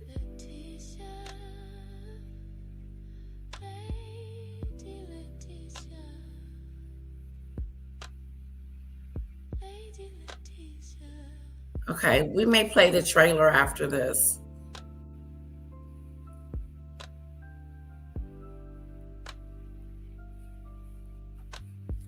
Movie Little Nicky, right? Where you get to go to like a special yacht, right? And you get to go to the stateroom, like, the stabbing cabin, where you just go service all the guys. You know what I'm talking about, mate. And allegedly, in my opinion, of course. But, down in hell, there's a big yacht waiting for you with a special cabinet in the galley where you get to go pick out a pineapple every single day that Lucifer gets to personally stuff up your ass. What? Oh, God. I don't either. You should not come up with this stuff. There's all the guys. What? You know what I'm talking about, Meghan. Allegedly, in my opinion, of course. But, down in hell, there's a big yacht waiting for you with a special cabinet in the galley where you get to go pick out a pineapple every single day that Lucifer gets to personally stuff up your ass. Oh, my God. Did you hear what he said? He said Lucifer would stick a pineapple up her butt. This is too much. Way, way too much, Thomas Jr. I don't even know if I can play this video on my situation, on my channel. You have really, really went overboard. That is so disgusting.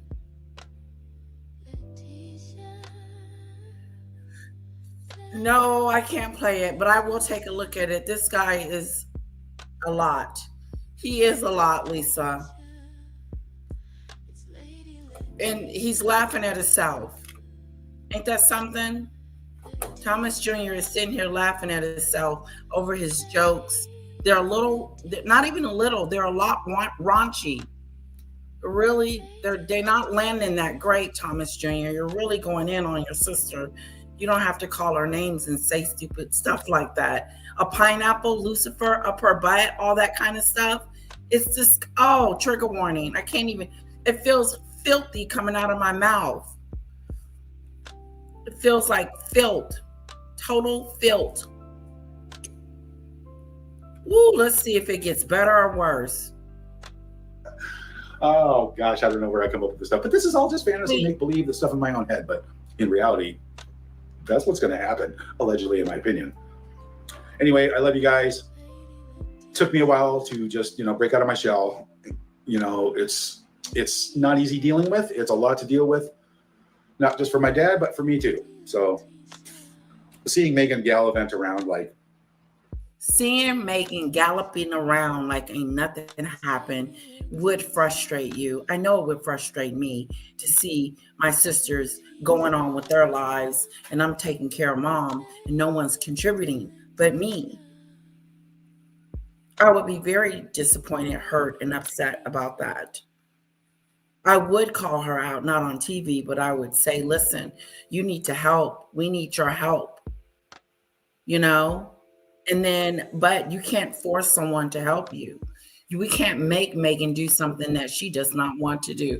And she has made it painfully clear that she wants nothing to do with you guys at all. It's like she doesn't even think you guys exist. She killed you off on the Oprah show and on the Netflix show.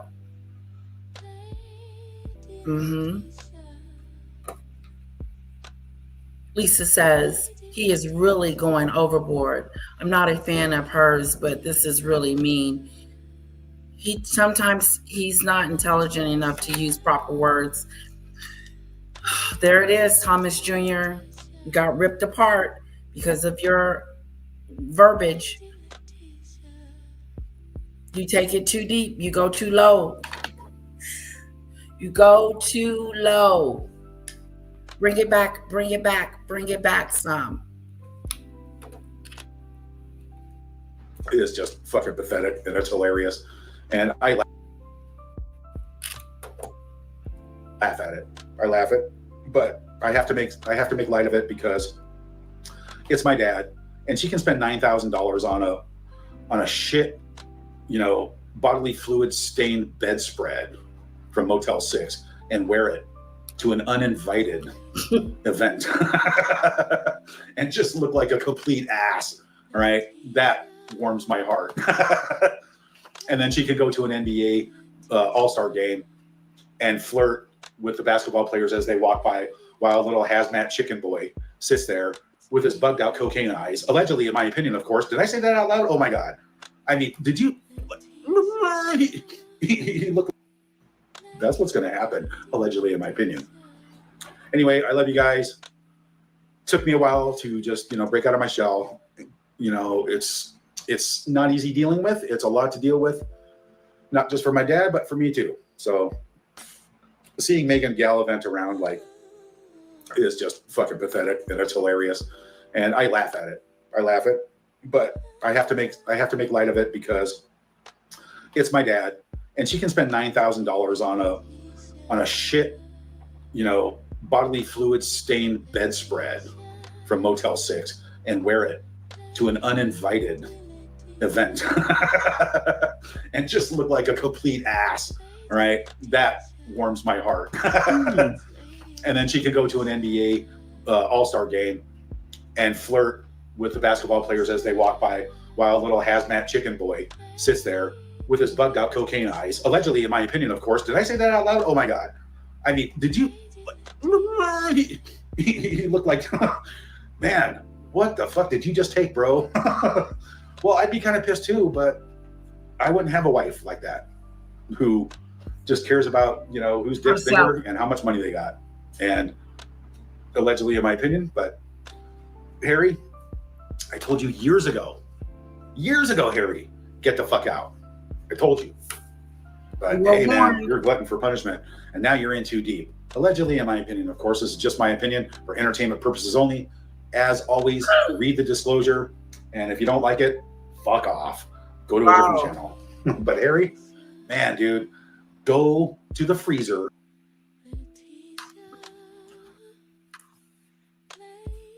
Go to the freezer. Where Meghan has stored your nutsack. Ooh. Okay, and go chip. Ooh. He said, go to the freezer where Meghan has stored his sack and start chipping away at it. Where does he come up with this stuff out of his head? Yeah, no wonder he wasn't invited to the wedding. Good morning, everyone. Hello, Michelle Lee. As I remember the life and legacy of Reverend Jesse Jackson, who came to my city because duty called during rampant racism and discrimination. Yep. Rest in peace, Jesse Jackson. We're going to definitely miss you. Thanks for bringing that back up, Michelle Lee. We gave him a tribute earlier just to acknowledge him and acknowledge, his fight for justice. And great gentleman that will go down in history is one of the greatest. He had his skeletons like everyone else.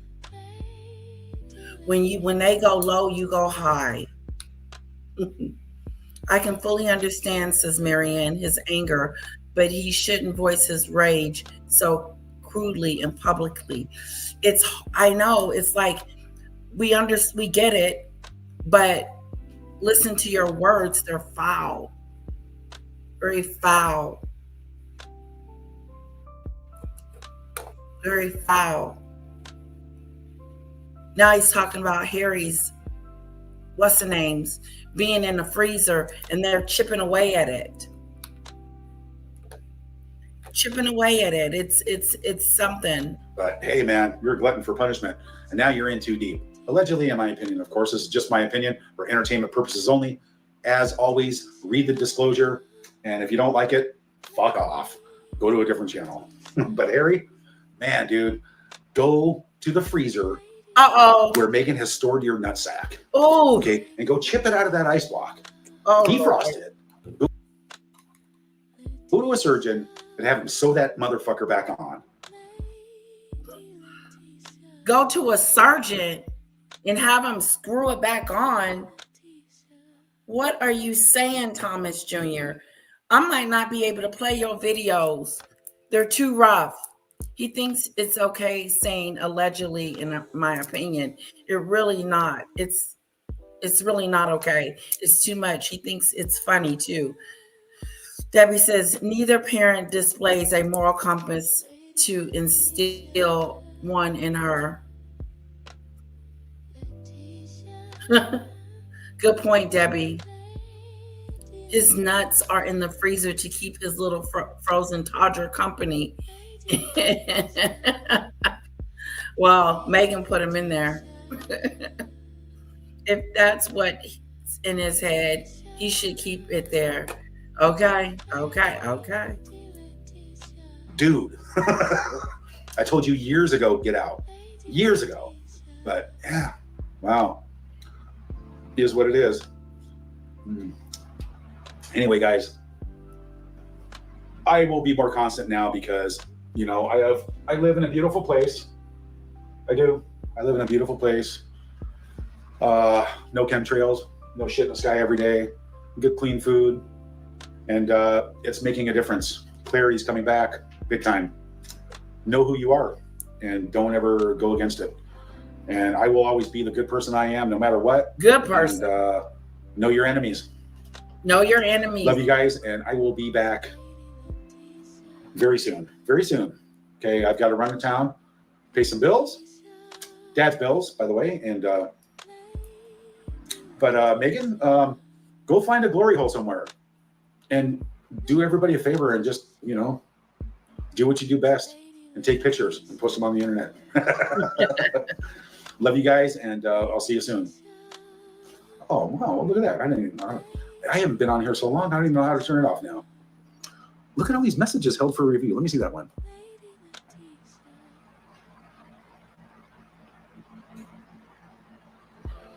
Why are you holding that one for this message held for review? Who the fuck held that one? Elaine McKenzie. Meg can take her chicken legs out of here. You're damn right she can. Why is that message held for review? What's this one? Hugs.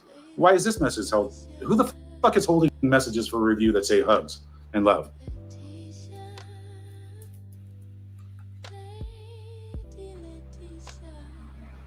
What the fuck is that? You're supposed to be a moderator, not holding shit like this back, right? I don't think you can.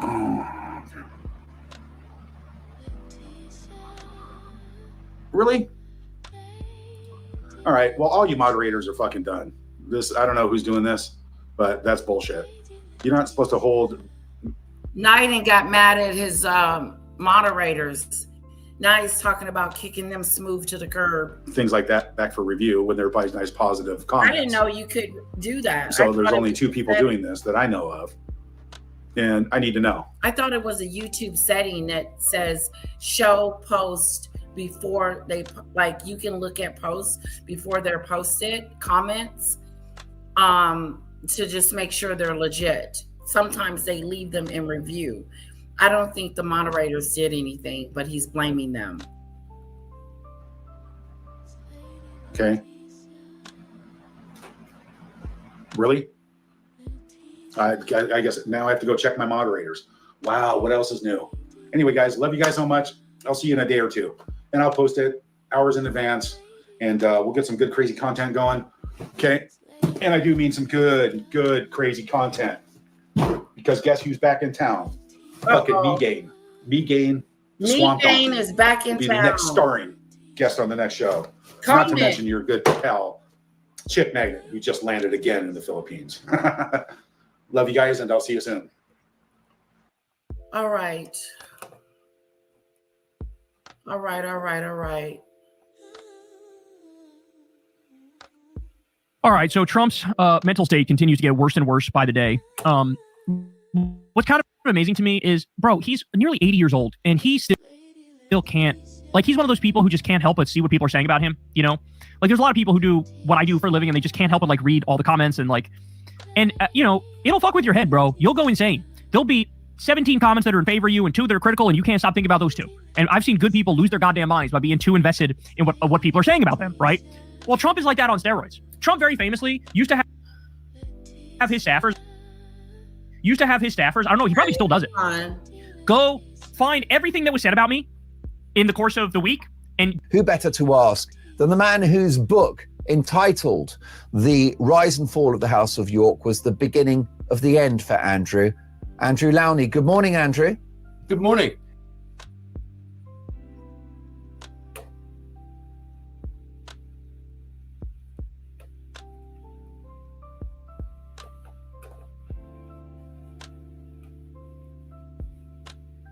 Let's see what he has to say about Andrew real quick, and then I'll let you lovely people go.